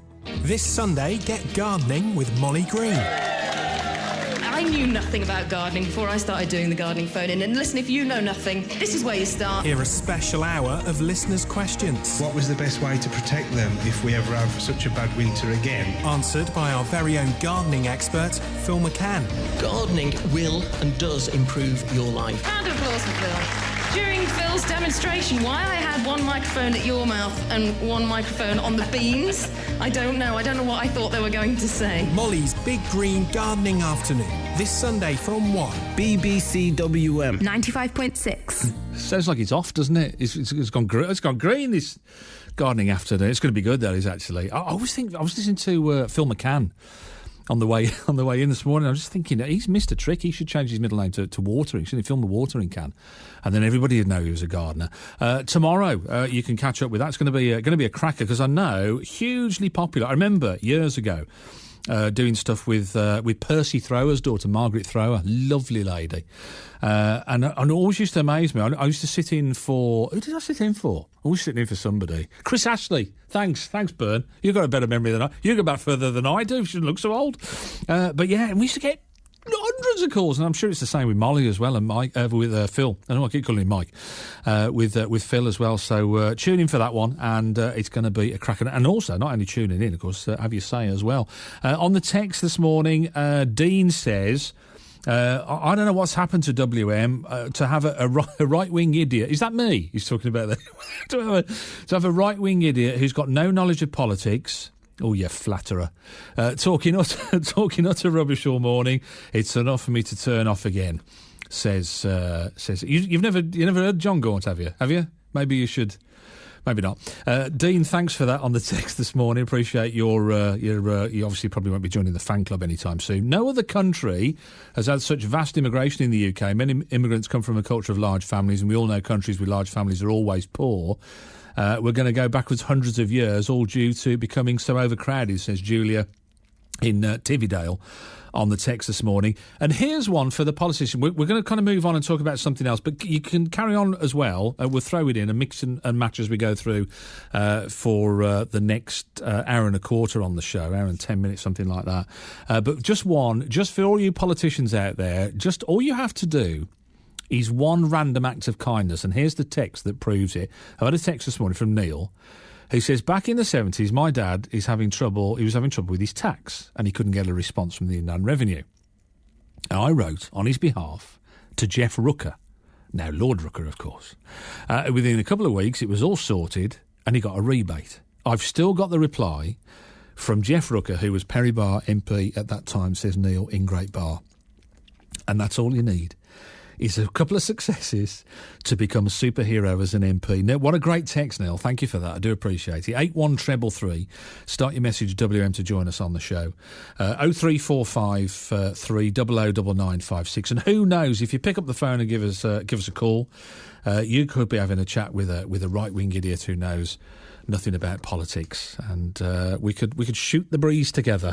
The voice of Birmingham and the Black Country. BBC WM 95.6. 21 minutes past 10. Shane O'Connor sitting in for Iain Lee between now and 11:30 today. Shorter show because of that Wolves versus Blues game that our programme kicks off at 11:30 today. And we'll be talking about whether you trust politicians. And I said earlier on, politics is everything, isn't it? It's it's whether you have your bins emptied, it's whether the roads are repaired. It's also law and order as well. So this ties in quite nicely as well. And if you've heard today, the government has announced plans to scrap the use of police cautions in England and Wales. And if you're brave enough to join us on the show, if you send me a text, and I always say this, you don't have to stick your name on, but if you've ever given a caution as a kid, did it turn you round? Was it something that changed your life? If you'd have gone on to have a police record, because as I understand it with a caution you don't have a police record, was it the best thing that ever happened to you that made you see the light and made you behave yourself? Or if you've been a victim of crime and have ever come across a caution, maybe somebody you know who committed a crime against you and was only given a caution. Did it turn out badly? 81333 on the text. Start your message WM 03453 009956. Under this pilot scheme in the areas in England and Wales that are going to do it, those committing minor offences will either fix the damage that they've caused or pay compensation. For more serious crimes, offenders will be given a suspended prosecution and face court action if they fail to comply with certain conditions. The Justice Minister, Mike Pennington, says the change will empower victims of crime. We want to involve the victims very often in engaging with what should these people do. So if these people have been involved in drugs, should they be on a drug rehabilitation course? Should they actually engage with the community? Should they actually be with that victim in a right environment and understand how that's affected that person? If you've been a victim of crime, 03453 009956. What do you think of the caution? Is it appropriate? Is it adequate? And in a first offence case, could it turn somebody's life around? And if you've been that person, by the way, and as I say, if you want to phone me, you don't have to put your real name on air. And if you want to text me, you don't have to put your name on at all. 81333 on the text. Start your message WM or 03453 009956. Kirk Dawes is a retired police officer who received the QPM, the Queen's Police Medal, and now works in mediation with victims of crime, so knows of what he speaks. Morning, Kirk. Good morning. How are you? I'm good, thanks. What are your thoughts on the people say soft touch, easy option, doesn't really work. You'll have seen this in practice as a serving police officer. What are your thoughts on it, first of all? I don't think it's a soft touch, and I don't think it's an easy option.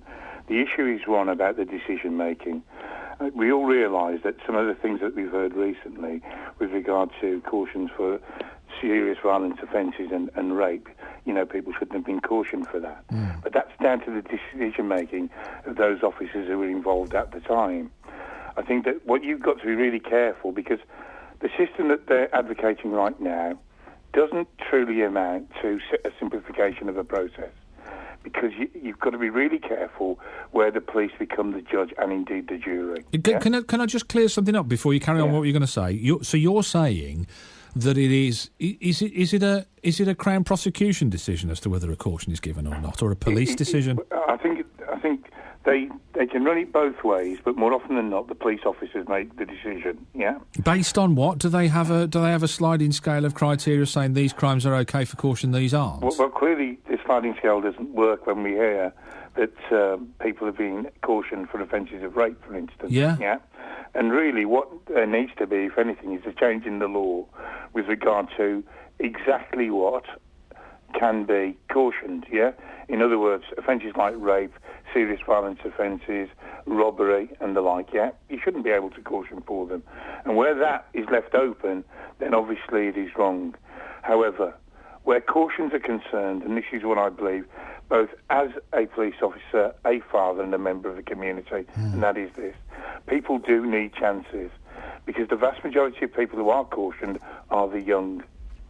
And up until quite recently, when people received the caution, it remained on their record until we realised that if, leaving it on their record when they were applying for jobs and the like, yeah, could obviously have a negative effect on them actually getting the job, yeah. And that's wrong. Then they brought in the debarring service and the like, with a view that, at some point, some convictions should be spent. And if you commit an offence and you are quite a young person, certainly, 10 years after the offence, you shouldn't be able, to have that go against you, because people can and do change.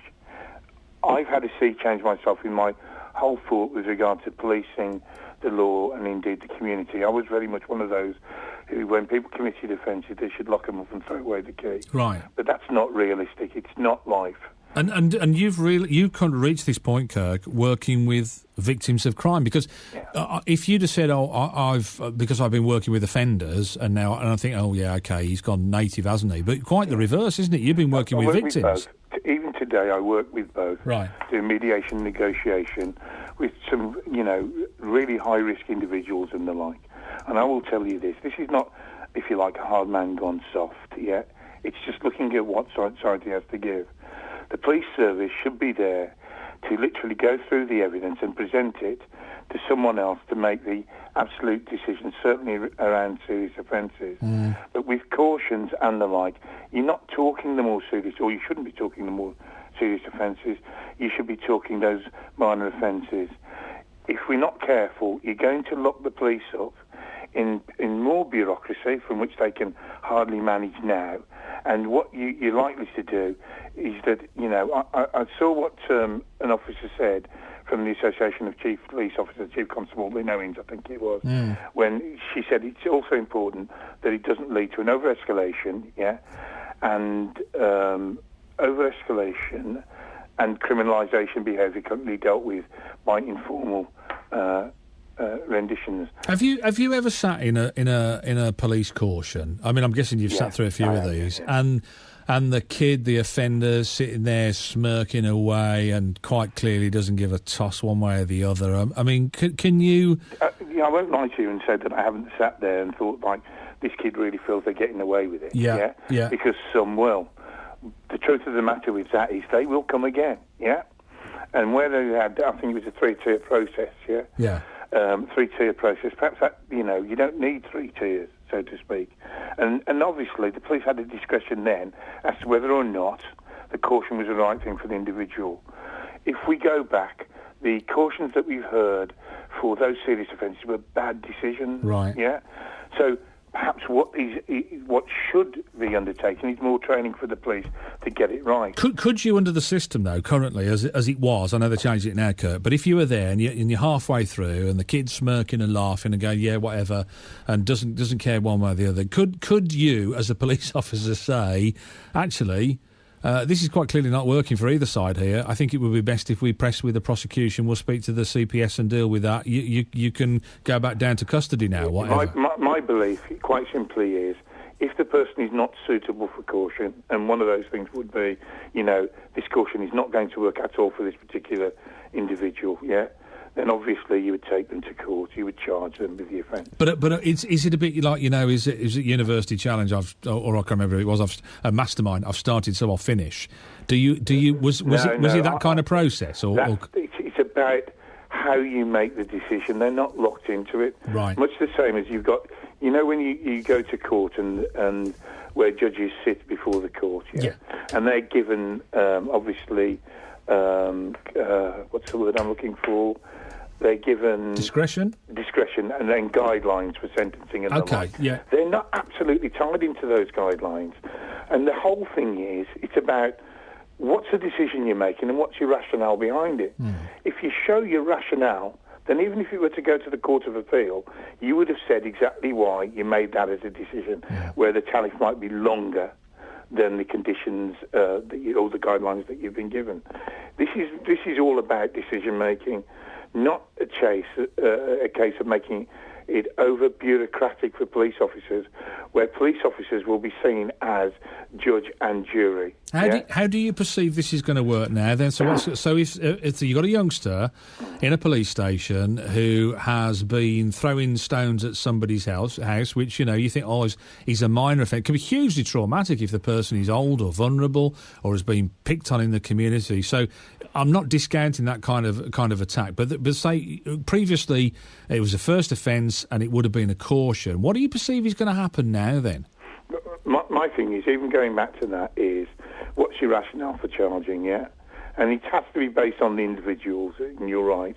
An elderly person in a house, window gets smashed, and we're not talking about kids messing about, we're talking about a deliberate act. Then you make the decision that, is it in the interest of the victim, to not pursue it? Then you would probably take that person to court, However, you and I both know that kids do fool around, and with criminal damage, for instance, there's a degree of recklessness, not intent, but recklessness, Now, the recklessness part of it might allow you to caution the child because they were stupid, However, as I say, it still is about being able to have the discretion to make the decision rather than locking people up with absolute rules, not guidelines, but rules as to what you should do. You can't leave it so open, though, where serious offences are concerned, as to be able to caution for offences like rape. They should be absolute, and that really needs to be judged by a jury and a judge at the end of the day, not indeed. You see, I do wonder whether the people selling us this are as convinced by it as... Because it's almost like a drip feed, because I remember having a conversation on the radio a couple of weeks ago saying we're going to have more restorative justice, which is what they're talking about now, isn't it? Rather than having a caution, you'll actually go and meet the victim of the crime and you'll have to say sorry, or you might have to pay to have a window replaced or whatever it is. And that was sold to us like a week, 10 days ago. And now they're going, and by the way, we're getting rid of caution. And everyone's going, what? What did you say? We're doing what? Sorry? And so what you're actually doing is removing from the armoury some of the tools that people involved in law enforcement and crime and punishment are having taken away from them, aren't they? So, is that going to be a good thing? Do you think? I mean, instead of sitting in front of a police inspector, you sit in front of the victim and say sorry. I honestly think this is that sorry doesn't take away the original offence. It might show that the person involved indeed feels that they could have done something else or could have done better, and the like. I do believe there is a remit for restorative justice, right? Because at the end of the day, when people actually meet each other and the person committing the offence really understands how the victim feels, it can help, and indeed it can help for the future. But I just think that a lot of things coming out with regard to law and order at the moment are sound bites. I really do. Yeah. I think as we move towards an election... God, we're back at politics again. We've gone full circle, yeah? It is. It's politics. We're going towards... the cautions don't work. Rather than looking at how we train people to make the right decision, and what those rationales are based upon, we're saying, let's change the whole system, which will become more bureaucratic. And the biggest thing is that we've got to really watch the over-criminalisation, especially of the young, We've really got to watch that, because at the end of the day, if you're, say, 14, 15, and you commit an act for which under the present system you would be cautioned, that stays with you for perhaps the rest of your life, how fair is that? But aren't we dealing with a different landscape? And I'm just thinking, and I know we're talking extremes, and I'm just thinking, I know in the 1960s or something like that, it'd be kids out with a catapult. Now it's more likely to be kids out with some kind of high-powered BB gun, or maybe even a real gun, because the ante has been upped, hasn't it, really, Kirk? And doesn't law and order have to reflect that? We're led to believe that, yeah. But working with the young and indeed the older members of society, yeah. And remember, I was a bobby in the 70s, yeah. So the catapult is as dangerous as the bullet, and it can be, yeah. But the reality is, we're led to believe that crime is off the wall right now, and I certainly gun crime is not. That's the truth of it, yeah. And but as we advance towards elections and the like, you get a party that says, we've gun crime is almost, non-existent within the country. But now we're saying that we've got these ruthless criminals, yeah, going all the way down to the young, that we've got to criminalise straight away. We've got to find a happy medium with this and tell the truth as it is. There are kids out there who commit offences for which they should not be cautioned, yes. All right, I'm going to get you to sum it up in a second. People listening this morning, I'm getting some good texts coming through as well this morning, but I want to hear from you. If you've been a victim of crime and the person who was the perpetrator was cautioned, or maybe you just don't think that they got the punishment that they deserved, what do you feel about this? 03453 009956 81333 on the text, start your message WM. Give me a call though, let me know. 03453 009956. And anyone, and I promise I won't judge you, but anyone brave enough to say, actually, when I was a kid, I got a caution, and it was the best thing that ever happened to me, or it changed my life significantly. I'd love to hear from you on the show this morning. Kirk, from your perspective, in the work that you do, and as being a serving police officer as well, are we better off this morning if we scrap the caution, or are we worse off, both from a victim and a perpetrator's perspective? What are your thoughts? I think that the victims have got to be listened to, yeah, with regard to their offences. And remember, when it happens to you, you will feel that the person needs to be punished. We've also got to be absolutely realistic, where the over-escalation and criminalisation of behaviour might be what we're walking towards under this new system. And that would be wrong, because you could take away the opportunity for some people to have glowing careers when they've made a mistake when they're young. Kirk, fabulous to talk to you. Keep up the good work, mate. Thanks for joining us, and you as well. Kirk Dawes there, he's a former police officer, retired now, received the QPM for his service, the Queen's Police Medal, and now works in mediation with victims of crime. Interesting, isn't it? He works with victims of crime. He also works with convicted criminals as well.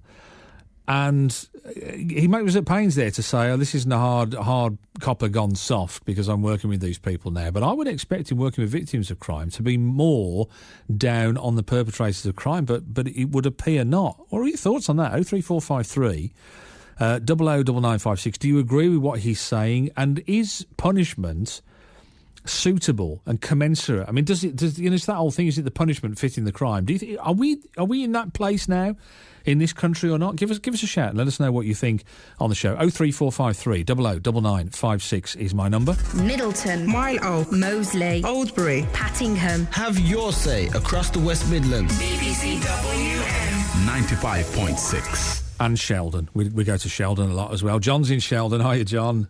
Going all right, mate. Yeah, thanks, mate. What are your thoughts on this one, then? This idea, first of all. Well, first of all, police cautions.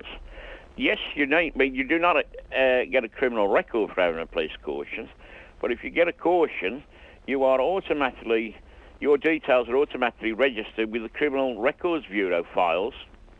Should you apply for a job, most employers these days do a CRB check, and that caution comes up, and it's highly unlikely the person will get the job.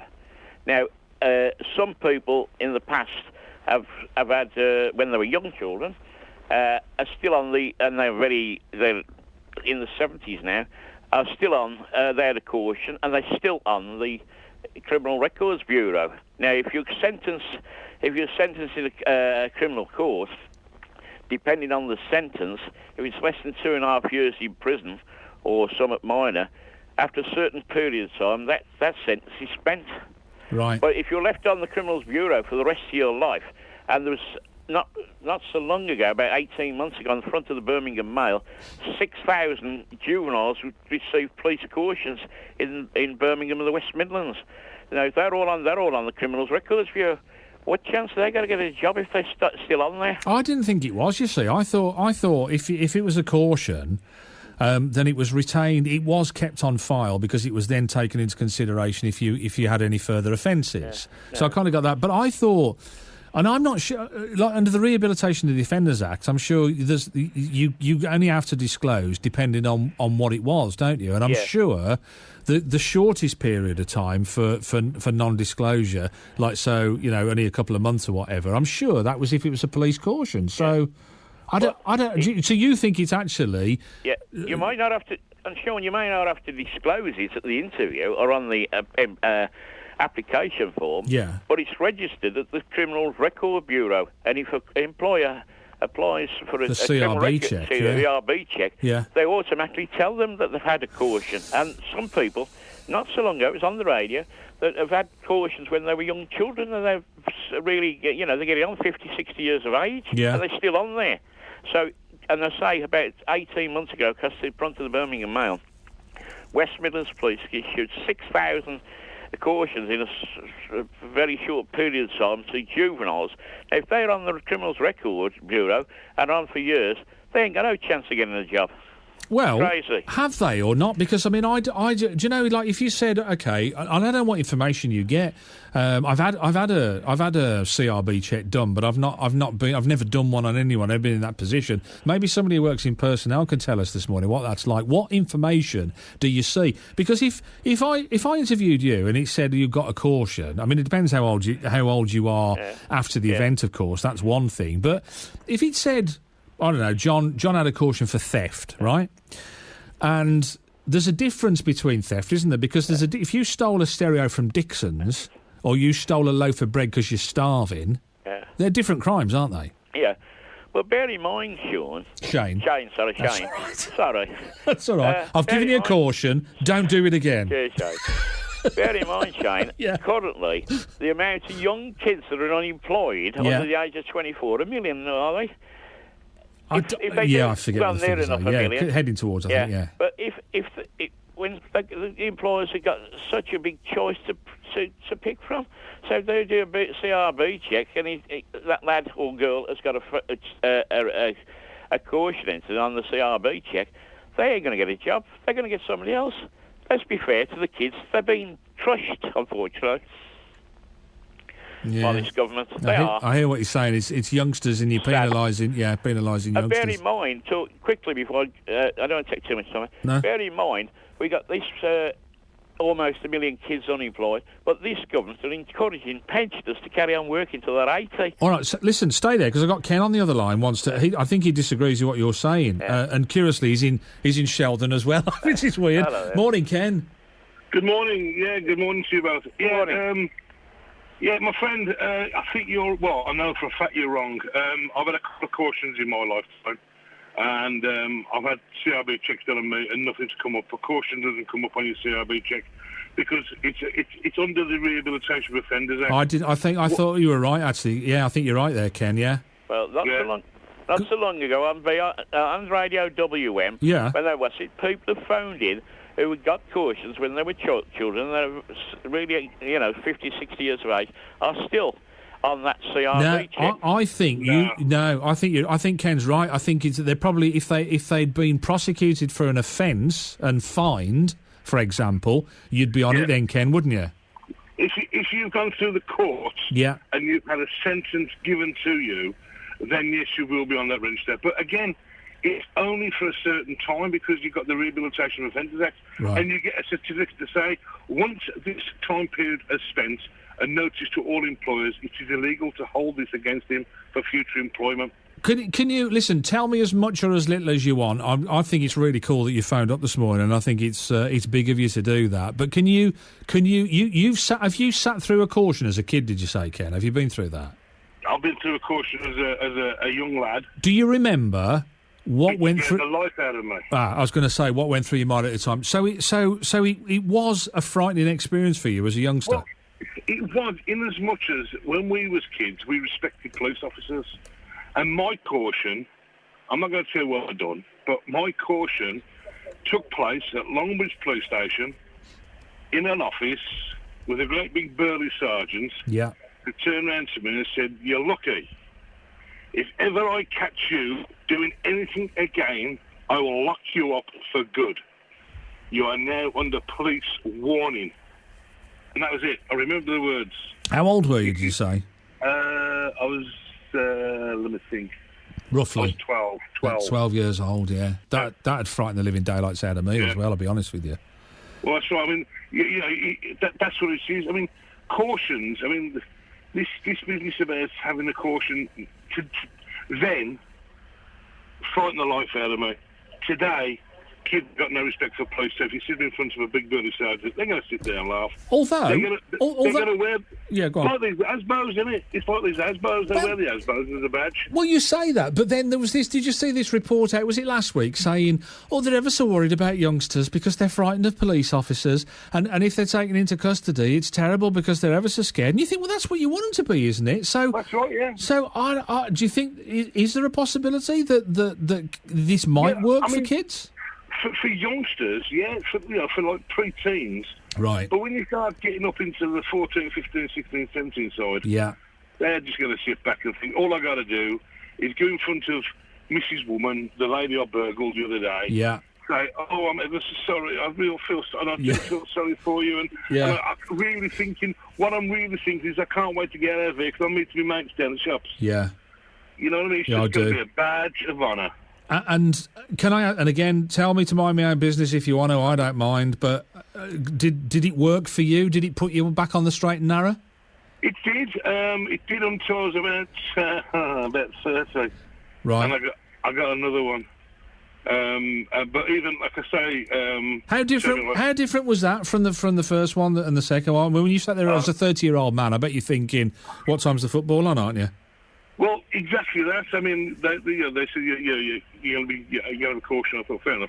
And this time we went into an office and there was two people, a man and a woman, both well-dressed, with a big ledger in front of them. And they went through what I'd done. And they went through my past and they said, well, we can't find anything in your past, so we're classing this as a first offence. Do you realise the consequences of your actions have caused this, and this? Right, you are now under police caution. Anything that you do in the future, this may, they didn't say will, may be taken into consideration. And that was it. Again, I was in that room for about 10 minutes. And did that stop you offending then? Oh, God, yeah. Yeah, I've never offended since. Well, I've never been caught. No. Ken, don't do this to me. I've never offended again. But as you guys heard the gentleman talk about the Birmingham Mail, my friend, look at the top of the Birmingham Mail, you'll find the date. That's the only thing that's ever true in papers. And sometimes I get that wrong as well. Oh, Ken, I love it. Thanks for joining us. All right, mate. No problem. I didn't think we'd have anybody who would be able to join us and have that conversation. I'm so glad he did. That's Ken joining us, and John, thanks for it, because John's call was the call that sparked it all off. 03453. That was great. 009956 gives you a perspective and an idea on what it's like to be on the receiving end. It was interesting because he'd had a caution when he was like 12 years old. Frightened the living daylights out of him, then had a caution when he was in his 30s, different ball game. So it goes back to that thing again, doesn't it, about kind of understanding who the victim of these crimes are and who the perpetrator of these crimes are is what makes the difference in all of this. So just having a caution per se, if it's a 25-year-old bloke, probably wouldn't have the same impact. But your thoughts, let us know on the show this morning. Fascinated to hear from you. If you want to send me a text, 81333, start your message WM. Have your say. Across the West Midlands, call 03453 9956. BBC WM 95.6. 12 minutes to 11. Shane O'Connor sitting in for Iain Lee between now and 11:30. Things are hotting up in preparations for the Wolves versus Birmingham City game this afternoon. I know because I've just seen John Platt trundle into the studios next door. and get ready. So he's getting everything warmed up and ready. The programme starts 11:30 today. BBC WM 95.6 sports team taking over from 11:30 for that big game today. Wolves versus Blues from 11:30 today. We'll catch up ahead of that and find out what's in store pre and post match as well here on BBC WM. Quick one on the text. I don't know. We're trying to find out. I've just asked Bernie, my producer. Do we know why the black flags are flying outside the town hall or the council house in Birmingham today? I don't know. So we'll see if we can find. If anybody knows, can you give us a shout on that one? 81333. Start your message. WM. Just apropos. Nothing really. Just these black flags flying. I've just had a text saying maybe WM could let us know what all these black flags are about flying outside the town hall today. Not sure if it's the town hall or the council house, one or the other.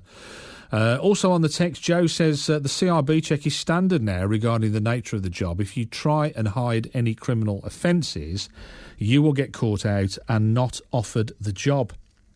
Says Joe. But of course, as was it Ken was saying as well, then there is still the issue of the Rehabilitation of the Offenders Act as well. So thanks for all of those. Keep your texts coming and give me a call as well, 03453 009956. We've been talking about that on the show this morning, this idea that the caution is going to go by the wayside. We've also been talking about politics as well, the two political stories that are quite fascinating. The one is about devolution and bringing more power and more money to the West Midlands. We're already seeing how that can be fraught with danger, and we could end up with fighting between Solihull and Birmingham and Dudley and Walsall and Wolverhampton and probably Coventry as well because it's the West Midlands, and bringing all these people together saying, hang on a second, we want a slice, we're in charge, we want more money, why have they got more money than us? Is it just going to present more infighting than we have already? And also the Labour Party now is saying that they would scrap the Lords, and everybody went, yay! And they went, but we're going to replace it with something else. And everybody went, boo! Because they're talking about replacing it with a Senate, which would be an elected House. Well, we've already got one of those. We've got the Houses of Parliament. We don't need, presumably, another House of Parliament, but just with different powers, surely. Do we? Or do we? What do I know? 03453 009956. And it kind of all boils down to the question about whether you trust your politicians or not. Let's talk to Douglas. Douglas Hanson-Luke is the parliamentary candidate for Walsall North, joining us on the show this morning. Douglas, morning.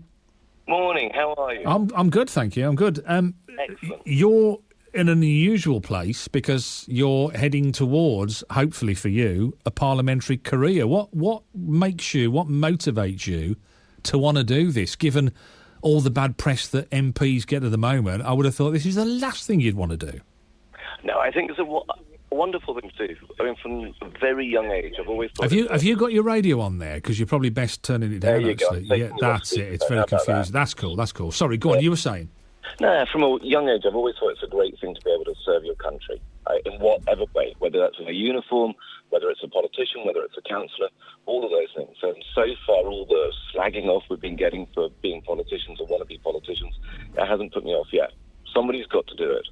And I looked around and I said, well, why not me? Because there's a lot of professional politicians who I thought, well, maybe I could do a better job. So at the age of 40, I started moving into it. And what were you doing in the last 40 years then? I mean, what were you involved in politics at all, or? No, not really. So I started off... You were joking earlier about being born in a bin liner in Hackney. So I phoned up. I said, there's nothing wrong with being born in a bin liner in Hackney. I was born to a family of two immigrants in a bedsit in Isleworth. No, I was saying that Nigel Farage hadn't come off a bin round in Hackney. Yeah. I was saying that, you know, he wasn't... He portrays himself as a man of the people, but not necessarily... Well, yeah, I agree with you. Yeah, and I don't care whether you're a man of the people or not. Right now, talking to you with my double-barrel surname, I probably don't sound like a man of the people. But as a child of immigrants from Isleworth, I can. But it's not about that. It's what you can bring. Where were you? Where were your parents from? Just as a matter of interest, where did they come? My dad's from India. My mother's from Norway. So my cousins are firemen in Oslo. So you've got another reason for me to call you today. There's a Norwegian Indian is a heck of a mix, isn't it? I've never. It's a good mix, isn't it? I can say that because I think it's a very rich mix. Oh, I think it's fantastic. I love that. Yeah, it's an incredible heritage, that isn't it? Really, Norwegian Indian. I can't think of two polar countries really in that sense. Oh, there you go. You're putting the weather in. Let me add to it Scottish as well, and because my mother was actually Norwegian Danish, I'm truly quartered.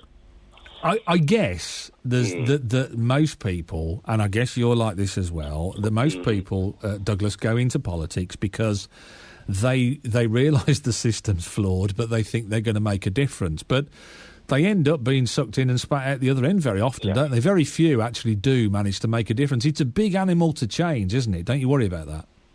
I do, but I don't want to change it too much. Remember, although my father's of British-Indian ancestry, my parents were both immigrants who came to this country because they really believed in it. So I think Britain and politics is a little bit like one of those marriages where you've got 80-90% right, but people spend all of their time talking about the 10 or 20% that's not perfect.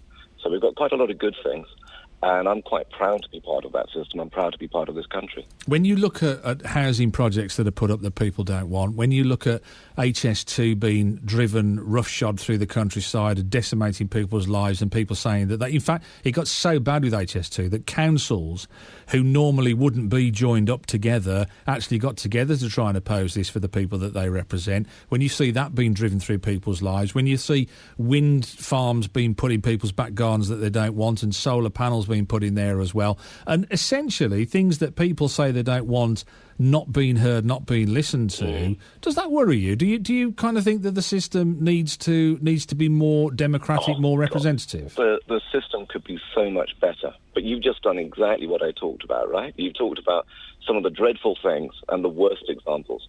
I could just as easily talk about that we've got more people working than ever before, that we've got an economy growing faster than the rest of the world. There are good things and there are bad things, but there are definitely things we should change. The House of Lords should be reformed.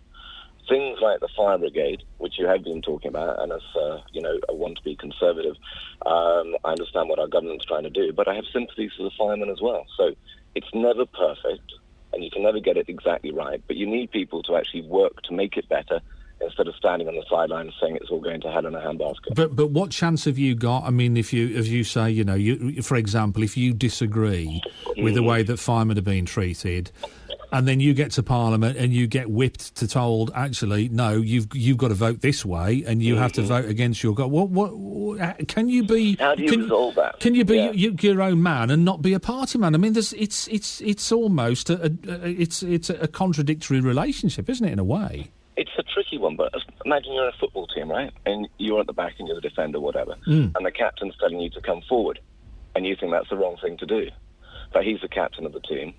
And you do it, don't you? So, take a family. I certainly don't think my wife's always right, but if she really wants me to do something, I might do it, even if I don't think she's 100% right. At the end of the day, it's about being part of a team and making the decision with principle as to how much is right, is the intention right. If the intention is wrong, if it's absolutely wrong, of course I would stand back or resign or vote against.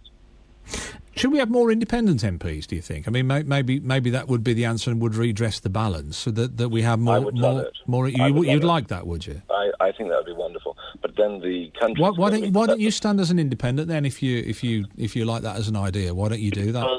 Because I was lucky. I worked for 20 years in investments. I got to travel around all of the world, and I watched emerging markets grow prosperous, and I became prosperous with it. But I've been campaigning now for 18 months, all at my own expense.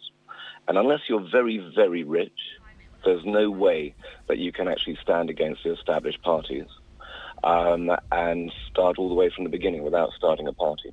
So unless taxpayers were prepared to actually fund individuals, any candidate who was selected for a primary as I was, then it won't work. Because it's an expensive business getting elected. It's thankfully not as expensive as America. And that's why MPs are generally rich, isn't it? Is because as you say, it's an expensive thing to do. Maybe that's part of the system. I've got to ask you while I got you on, as a fresh perspective, what's wrong with just getting rid of the House of Lords and ending the sentence there? Why do we have to replace it with the Senate? Do you think? Wouldn't you like to just see the Lords go?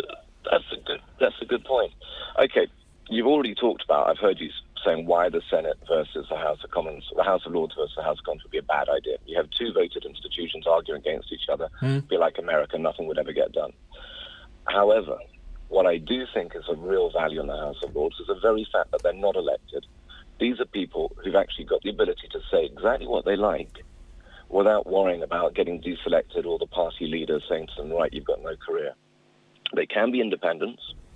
They can be independent within a party, and they don't have to worry about saying things that will be unpopular at that moment in time, which nonetheless I think is right. So I wouldn't get rid of it. I think it's a great part of our Constitution. What I would do is I would change the retirement age. I think people should actually retire at, let's say, the age of 75 or 80. I'd also put in a health and an attendance criteria as well. But the idea of getting people with experience, who've seen the world, who can say what they think without fear of favour, that's very valuable. Douglas, I'm so glad you called us this morning. I do appreciate that. Douglas Hanson-Luke, who's a parliamentary candidate for Walsall North, joining us on the show this morning. Fascinating perspective for somebody just starting out in politics. It'll be interesting to talk to him in 4 or 5 years' time if he gets elected. Interesting stuff. Thanks for your calls this morning, your texts. Keep them coming. We've got another half hour of the show to go. Shane O'Connor sitting in for Iain Lee between now and 11:30. It's been a great show so far. Hope you've been enjoying it. Hope you've been part of it as well. If you haven't, 03453 009956. Still to come on the show, we're hoping to talk to a naked vegan. I never feel my show's complete until I have. I think if we do some kind of naked person would be good. Not completely naked, and I don't really understand what the connection is, but we'll try and find out between now and 11:30. 81333 on the text. Start your message WM if you want to be part of it. It'd be great to have your company between now and 11:30. News time though now. Of Birmingham and the Black Country. BBC WM 95.6. Kind of getting used to her jumping out now. 11 o'clock, good morning. Let's get the latest news this morning. Here's Joe Tidman. An elderly man's died after becoming overcome by smoke in a house fire in Wednesbury. Firefighters were called to the kitchen fire in a terrace house just over an hour after industrial action began. The fire service said it had 17 appliances overnight to respond to incidents across the region and that it was a busy and challenging night. Firefighters are striking over changes to their pensions until 6 p.m. on Tuesday evening. Dean Stevens is the Director of Prevent and Protect at Staffordshire Fire Service. We've got contingency plans in place, but there's always a risk, even with a fully kitted out fire and rescue service, and that's why it's absolutely vital that people take some really sensible and easy steps to make sure, whether it's at home, whether it's at work, whether it's on our roads, that they act and behave as safely as possible. Sir Richard Branson has said his space tourism venture will continue despite the crash of a Virgin Galactic spacecraft in California yesterday. A test pilot was killed and another was seriously injured when Spaceship Two broke up north of Los Angeles. It's one of the biggest changes to the NHS in Staffordshire for a generation. The Mid Staffordshire Trust has been dissolved and the hospitals it ran in Stafford and Cannock are both under new management. From next year, the maternity, critical care and paediatrics at Stafford will be downgraded. It's also been renamed the County Hospital. Chris Bown is the Managing Director. The issues that are facing Staffordshire as regards to clinical service provision are exactly the same all over the country. The issues of providing acute surgery, maternity, paediatrics in smaller district general hospitals, exactly the same. The leader of the Labour Party, Ed Miliband, has announced what he calls radical new plans to replace the House of Lords with a Senate to give the country's regions more powers and a stronger voice at Westminster. Mr Miliband claims the current system in the Lords doesn't represent metropolitan cities like Birmingham. He says the new proposals will help spread power and prosperity across the UK. Speaking to BBC WM, Mr Miliband said the power needs to go to the regions and out of Westminster. Let's get the power out of Whitehall, out of the Treasury. Let's get it to local people and so they can make a real difference, because after all, why do you elect local representatives other than to actually make local decisions which matter to local people? And it's Derby Day in the Championship here on BBC WM 95.6. Struggling Birmingham City travel to Molineux to face high-flying Wolves. It's the first game in charge for new Blues manager Gary Rowett. The game kicks off at 12:15. We'll have live commentary and our build-up starts at 11:30. And even if you can't be at the game or listen to BBC WM's full match commentary, you can still follow all the action wherever you are with our special live text commentary on the BBC Sport website and at bbc.co.uk/WM. Elsewhere today in the Premier League, we'll have full match commentary from 3 of West Brom's trip to Leicester. And in League One, we'll have updates from Warsaw's trip to Notts County. And Aston Villa are in action tomorrow, and there'll be live full match commentary of their game at home to Spurs from 4 tomorrow afternoon. A quick look out the weather then. Well, early rain should soon clear this morning, leaving a largely dry and fine day with sunny spells. Top temperatures reaching 16 degrees Celsius, that's 61 degrees Fahrenheit. Tonight, outbreaks of rain will spread through the evening and tonight with some heavy bursts possible. It'll be windy too. Minimum temperatures dipping to 10 degrees Celsius, that's 50 degrees Fahrenheit. BBC WM 95.6 News. There's more online at bbc.co.uk/WM.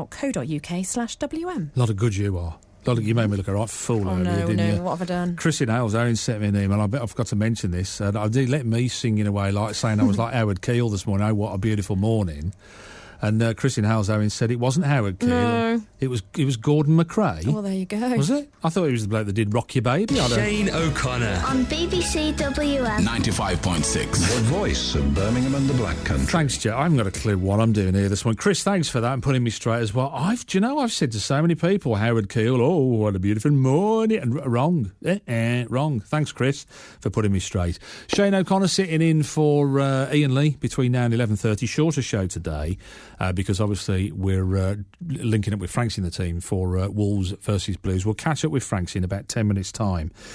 And find out the atmosphere pre-match, the commentary, that text thing as well. More a little bit about that and tell you a bit about that with Franksy and what you can expect post-game as well. So we'll catch up with him in a little while. First, though, on the show, a Wolverhampton woman will be lying nearly naked in Trafalgar Square today, as you do, to protest about how animals are slaughtered by meat and fisheries industry. Serious subject. Will it be taken seriously by this kind of demonstration? 30-year-old Stephanie Kyle, who's a vegan from Tetnall, will join around 100 others in the capital as well. It's been organised by PETA, the People for Ethical Treatment of Animals. And I'm delighted to say Stephanie's with us on the show. Hi, Stephanie. Hi, Shane. How are you? Oh, good, thanks. Good. It is. I mean, it is a hugely serious issue, isn't it? And I just wonder whether people will be nudging and going, "Oh, look at all those people half naked there," kind of thing. Why did you decide to do this kind of protest, or why did PETA decide to do this kind of protest? Yeah, I mean, if you look throughout history, people have always used their bodies to draw attention to an issue. And my main mission is to get the animal rights message as to many people as possible. And unfortunately, as this is not always an easy task, we have to come up with, exciting ways to get the message out there. More and more shocking ways, I suppose, as well, isn't it? More out there ways that people go, "Whoa, what's going on here?" Yeah, for sure. I mean, I think it's a bit sad that the naked body is seen as shocking, but this is just the world we live in, and historically naked campaigns have been hugely successful in generating interest and action. Sorry, I was going to say, what's the issue with I mean, because immediately, and I'll be honest with you, I'm the world's biggest hypocrite because I eat meat, but I have a real issue with the way, like halal slaughter, for example, it really, really is something that I kind of think that shouldn't happen. I kind of close my mind almost to the fact that there are abattoirs because I like eating meat, so I'm not here to judge, but I just wonder, what are the big issues? What is the thing that you're protesting about here with this one? Basically, the eating of land and sea animals. The kind of statistic that really shocked me and that made me want to be part of this protest is that 255 land and sea animals are killed every second in the UK for us to eat them. Wow.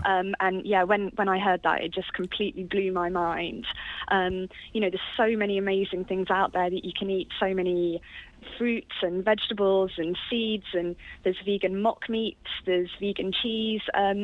Personally, I just don't see how humans can justify raising and killing sentient beings for their meat. If you discount all of the industry around this, and you know, it's like the oil industry, it's like the tobacco industry. When there are people making big sacks of cash every second, you're going to be hard pressed to change their minds or persuade them to do something else. Forget all of that. Do you think you could get real people though to actually say, OK, I won't eat chicken, I won't eat a burger, I will go out of my way? Because it is at the moment going out of your way to not eat meat, isn't it? I completely see what you're saying. Personally, I think genuinely if people knew what actually went on in slaughterhouses, if people could see the footage of animals being raised for their food, I seriously think that people wouldn't want to have any part of this industry. You kind of go through life and you close your eyes to the bad things that are happening because that's the easier thing to do. But there's a really good quote by Paul McCartney. He says, if slaughterhouses had glass walls, everybody would be vegetarian. Yeah. And I completely agree with that. You know, there's this kind of myth of high welfare meat, and people think they're taking a step in the right direction by only eating free-range eggs or, you know, buying meat from the local farm shop, which has raised so-called happy cows. But like I say, I personally believe that if people saw what really went on and the animals who are transported, what happens in the slaughterhouses, I think people would be so shocked. And yeah, going vegan is an easy thing. It's not a hard decision. It's probably a hard decision to make, but in practice, it's an easy thing to do. See, I think it's the other way around. I'll be honest. I'm not going to lie to you, Stephanie. I think it's an easy thing to say, right, I'm going to do it. But then when you come down to try and do it, I think it is. I mean, you take some painkillers and they're in a capsule and you're actually supporting that trade if you want to boil it down to that kind of microcosm, aren't you? So it's all around us. That's the problem. Yeah, I mean, I think by going vegan, you have to decide where on that line you're going to stand. I mean, for me personally, my level of veganism is that I don't eat any animals and I don't wear any animals at all. I understand that the medicines that I take, they will have been tested on animals. Does that include, when you say wear, does that include wool, by the way? I'm always wonder where you stand on that, because isn't that help? I might sound really ignorant now, and forgive me if I do, but isn't that helping sheep? Yeah, this is a really common misconception, and actually until I kind of researched it more, I completely thought that, sheep grew their woolly jumpers and we went and we chopped them off and, if we didn't, they wouldn't be able to move around because they'd be so huge, wouldn't they? Yeah, that's what I thought, yeah? For sure. I mean, the problem lies is that whenever money is involved, and of course money is involved in any industry, you get people who will exploit the animals. There was a really good undercover investigation actually just last month that Peter publicised. They went undercover in fur farms in Australia, where the majority of our merino wool comes from. It's just horrible. The footage is so difficult to watch. You've got farmers punching sheep in the face.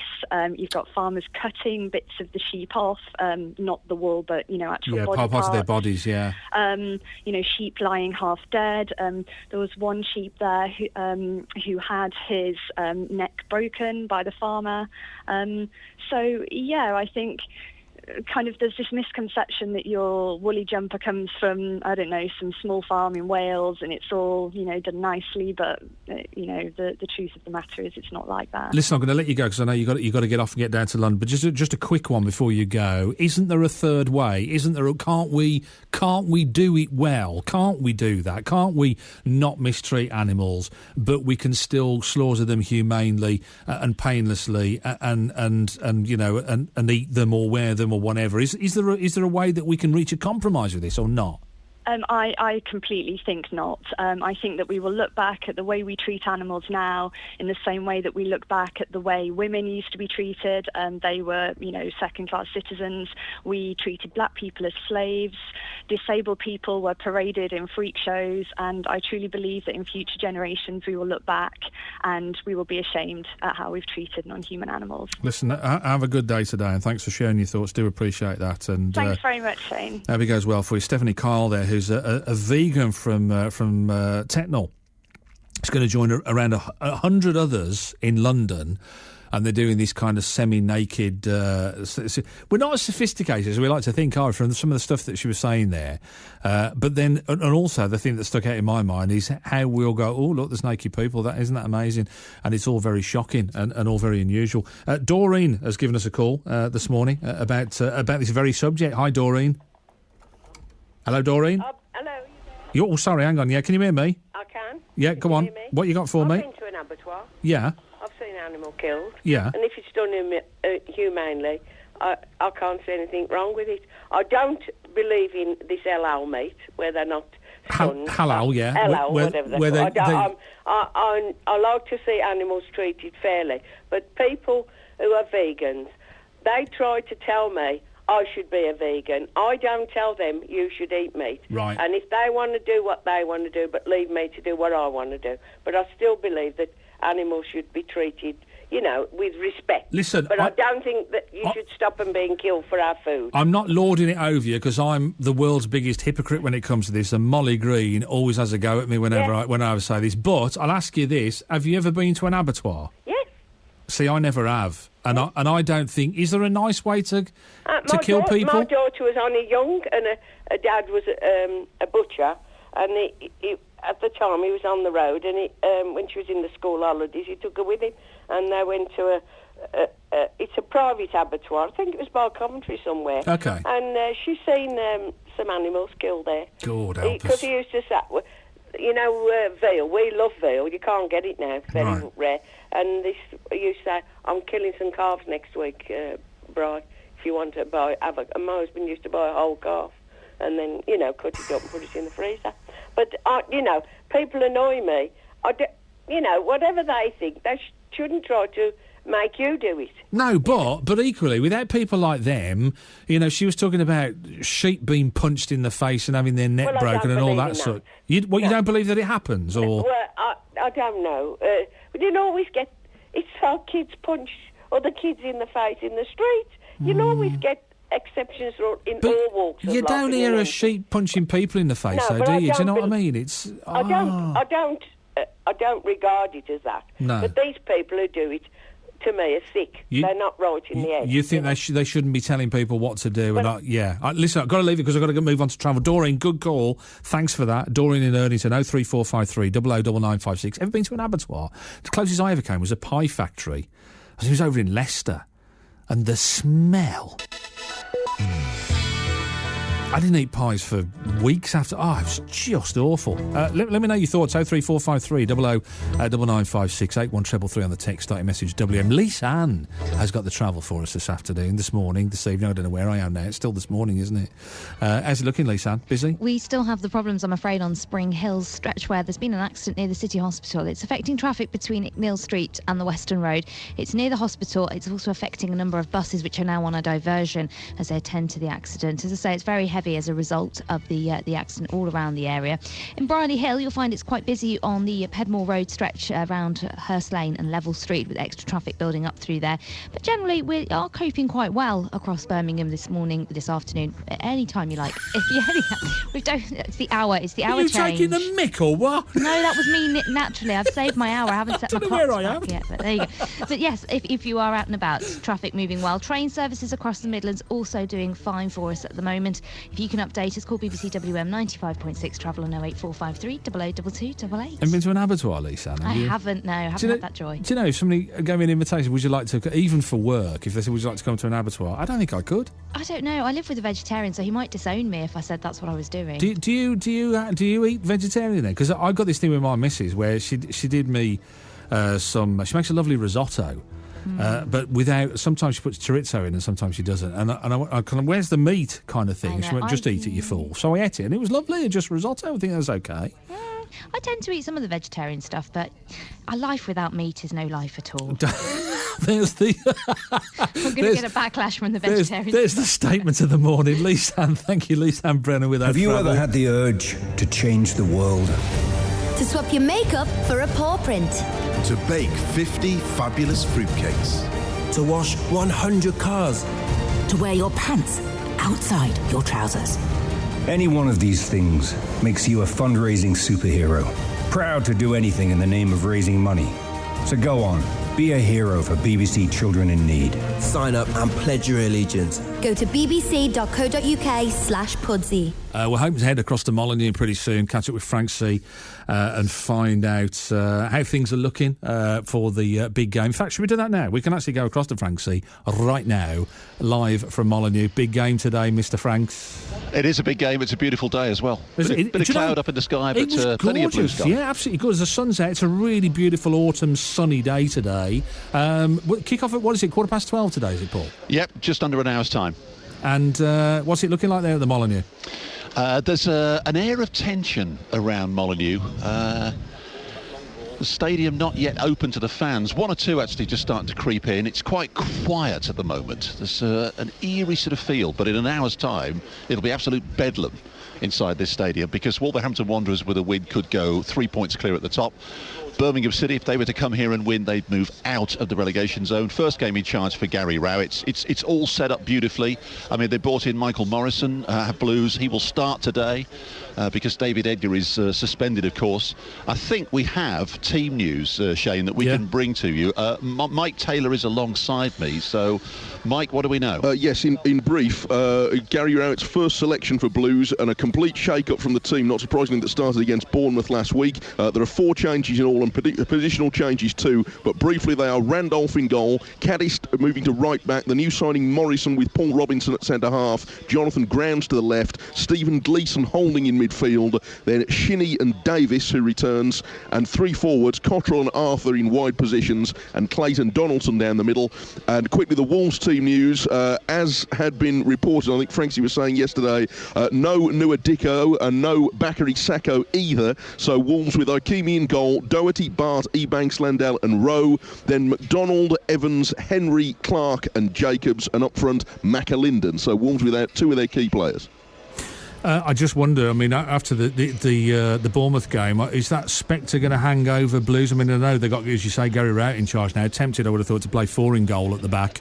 But are there going to be a lot of goals this afternoon, do you think, lads? I don't think there will be. I think it's going to be very, very tight. I think Gary Rowett will look to try and just stay in the game. When you lose 8-0, and obviously he's coming in fresh. Yeah. So he's had a week to work with these players, and these players are going to come here and they're going to want to put on a show. They want to eradicate what happened 7 days ago, and he has chopped and changed around the team today. So they will be putting, I'm sure, maximum in here, Birmingham City. So I think it's going to be difficult for Wolves, particularly when you look at what's happened up front, because they've lost their 2 key offensive players. No Nua Dicko today with a hamstring problem that he picked up earlier in the week that the club tried to keep quiet, but it was I think everybody really knew about it. And Bakary Sacco, who's not fit to start the game either. So that's a fair few goals, and they are game changers potentially. So it's a big opportunity for Liam McAlinden, who plays up front for Wolves today, who's come back from Fleetwood. Whether he can do it in the Championship still is a bit of an open question. So with those issues, I think Birmingham City have a chance of getting something here. I think it's going to be very tight, this game. It's well, there's no question. Sacco is on the bench. Yeah, he's on the bench just in case they need him. Even for the neutral, it's going to be exciting, isn't it? I think for this afternoon, it's going to be a great afternoon's commentary. And I'm a bit reluctant to ask you, Paul, about this, having seen you trying to operate my phone yesterday. But tell a little bit about the technology, about this text commentary thing that we've got going on that you can follow at bbc.co.uk/WM. Are you across that, are you, old boy? Or you couldn't even get into my phone yesterday. You tried to drop me in it there. No, I'm just asking you a question about the technology. Just say, well, look, Mike knows more about this than I do, and let Mike answer the question. Well, Mike certainly knows more about this than I do, but effectively, if you're not able to listen to the game in FM on BBC WM, and I know it's on extraterrestrial TV as well, so if you're out and about, doesn't matter where you are in the world or in the country, then you can follow the game on Twitter if you go to the BBC website, and there'll be various comments about the game, and obviously comments that Mike and our legends are making during the course of the game as well. If you don't know, it's all right to say I don't know, Shane. That's acceptable as an answer as well. It'll be Mike's here to add a bit more to it. It'll be on the BBC WM website at bbc.co.uk/WM. Yeah, I said that. I know you did. Everything quotable that our summarisers say. Francie and I won't say anything quotable at all. But everything that Martin O'Connor and Mel Eve say it will be on there. You can chime in yourself by texting or tweeting with the hashtag WMFootball, which is entirely painless. Yeah. And our hard-working people doing that will take your comments and put them on your pictures or whatever else you want to send. And you can do both as well, can't you? I mean, you can do it while you're at the game. You can do it while you're listening. It's radio with subtitles. I love it. No, it's a double service. You know, we are here to serve you, and it's a good service. All right, let's have a go. lads. You're on air in about 7 minutes, so I'm gonna do some calls and get some stuff, and then we're gonna hand over to you. But it's going to be a great afternoon of sport, fellas. Have a good one. Thank you, Franksy and Mike, and as he said, he got Mel and is it Martin O'Connor as well, who are going to be doing stuff this afternoon with the team live from Molyneux. Don't miss that. As I say, in for a neutral. It's going to be a cracker. Penn, Pensnet, Rugeley, Redditch, Rowley Regis. Have your say across the West Midlands. BBC WM. I just 5.6. Just love playing Franksy. I just can't help myself. Let's take some more calls. Bridget is in Chelmsley Wood and joins us on the show. Hiya, Bridget. Hi, I've got your name. Shane, that's all right. That's okay. That's better than having a stab at it and calling me Brian, isn't it? That could be very embarrassing for everybody. We've covered a lot of ground. What did you want to say this morning, rather? Well, talking about when you're youngsters and you've committed a crime and it affects your future. Yeah. Well, my grandson, when he was 17, him and his friend, about 6 friends, went up town to celebrate one of the friends' 18th birthday. They ended up in a row, and they was thrown out wherever it was, and it ended up in a fight. Now, there was about 20 to 30 youths having a fight, and there was only my grandson and his friend who was picked up by the police. Right. They were charged. Yeah. His friend got sent to a prison. My grandson got sent to a youth. Like a young offenders, yeah, I know, young offenders place, yeah. Yeah, so my grandson, I think he got 6 months, reduced to 3. And then when he come out, he was applying for different jobs, and he had bits and pieces of jobs. Yeah. And he did commit to, because when he gets drink, he's inclined to be a bit hot-headed. And so he has, been up before the court, and he hasn't been to prison since. But then, he's got a partner now, and he's got a young son, and everything's rosy except the job prospects, You've got to let people have a chance, haven't you? You can't. Otherwise, you're giving them a life sentence, aren't you? Well, last year he got a job. It's a well-known car factory. What was recruited? Yes. And he was there a month. And he was called to the office, and they says we found out. We found out. Says you didn't put it on your application form. Yeah. Says you haven't been honest with us. Yes. Well, if I put it on my application form, you wouldn't give me a job. Yeah. So therefore, we got to dismiss you. Oh, fantastic! So now, he's just getting bits and pieces of job. He'll get a job where he does 11 hours one week and 50 hours the next week and 10 hours the following week. So that's what's that for the rest of his life now? He's got to live with that, has he? Well, I hope not. I'm not sure how you break that circle, though, Bridget. It's what a fantastic call. Thanks for that. 034, and I wish him well. Seriously, I'm not one of these kind of bleeding heart liberals who said we shouldn't punish crime. But where do you draw the line with that? What's this guy going to do? How's he going to get a job? How's he going to support his family? Where does he move on? 03453 009956 is the number. Probably out of time actually to give us a call now. On the text, I can tell you though, people from a very young age should be taught the consequences of committing crime. Kids grow up with virtually no discipline. Consequences to actions is the thing. The reality is if you behave, you do not get a record, there are no consequences for one's actions, then it's anarchy, says Julia on the text. Kate, Andy and John says we're travelling home to Lancashire from holidays in Devon. How cool. I bet you're really depressed, aren't you? Could you give us a shout out as we pass through? Yeah, of course I can. Kate, Andy and John, we've got a great afternoon of football. If you want to drive more slowly, you might catch the game, Wolves Blues. It should be an entertaining one. But yeah, big shout out to Kate and Andy and John. Last word on the show today, I reckon, is going to go to Ted in Kidderminster. Hi, Ted. Hooray! I made it. Hooray! You got squeezed in at the end. Yes. We're here next week as well, by the way. I'm sitting in for Iain Lee Friday and Saturday next week. So. Right.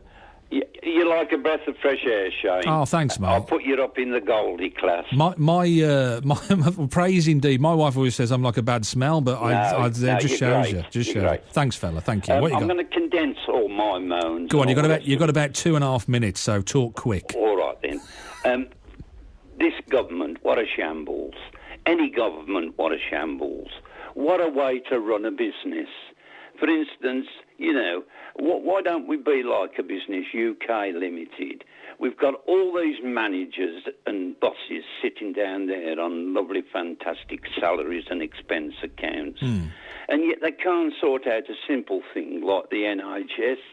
I mean, we've got a lovely lottery that can afford Olympics and give them millions and all the rest of it. Where are all those millions going now? Why not give it to the NHS? Why not run the lottery for the NHS? We kind of go full circle, and you talk about HS2 and all of those kind of things costing billions as well. And you're right. There are people in this country saying exactly what you're saying. How can you give money to these new projects when we can't get the ones that we got right now? Yeah. Tell me, do you? And this is where we started the show. Do you trust local politicians more than national politicians, or vice versa, or do you not trust any of them? I don't trust any of them really. For the simple reason that I've lived in Kidderminster now for 15 years. I've never seen or heard from my local councillor or MP, whoever it was I voted for. I've never have a leaflet in the box. Right. No communications at all. So how can you have the trust? Ted, got to leave it there. Thank you so much. Last caller that we've got time for today. Earlier finish, as I say, because we're heading off to Molineux. Thanks very much. It's been Shane O'Connor sitting in for Iain Lee. I'm back with you on Friday afternoon between 2 and 4. Hopefully you can join me then. If not, 9 till 12, I think we're doing the full run next Saturday. I'd love to have your company as well. In the meantime, thank you so much for your contributions. Final word goes to, on the text, goes to an unnamed texter who just says, it was Howard Keel who sang "Oh, What a Beautiful Morning." So I don't even know what I've got it all wrong. Let's go across live to Molineux and catch up with Francie and the team. Have a great afternoon. The Voice. The Voice. The Voice of Birmingham and the Black Country. BBC.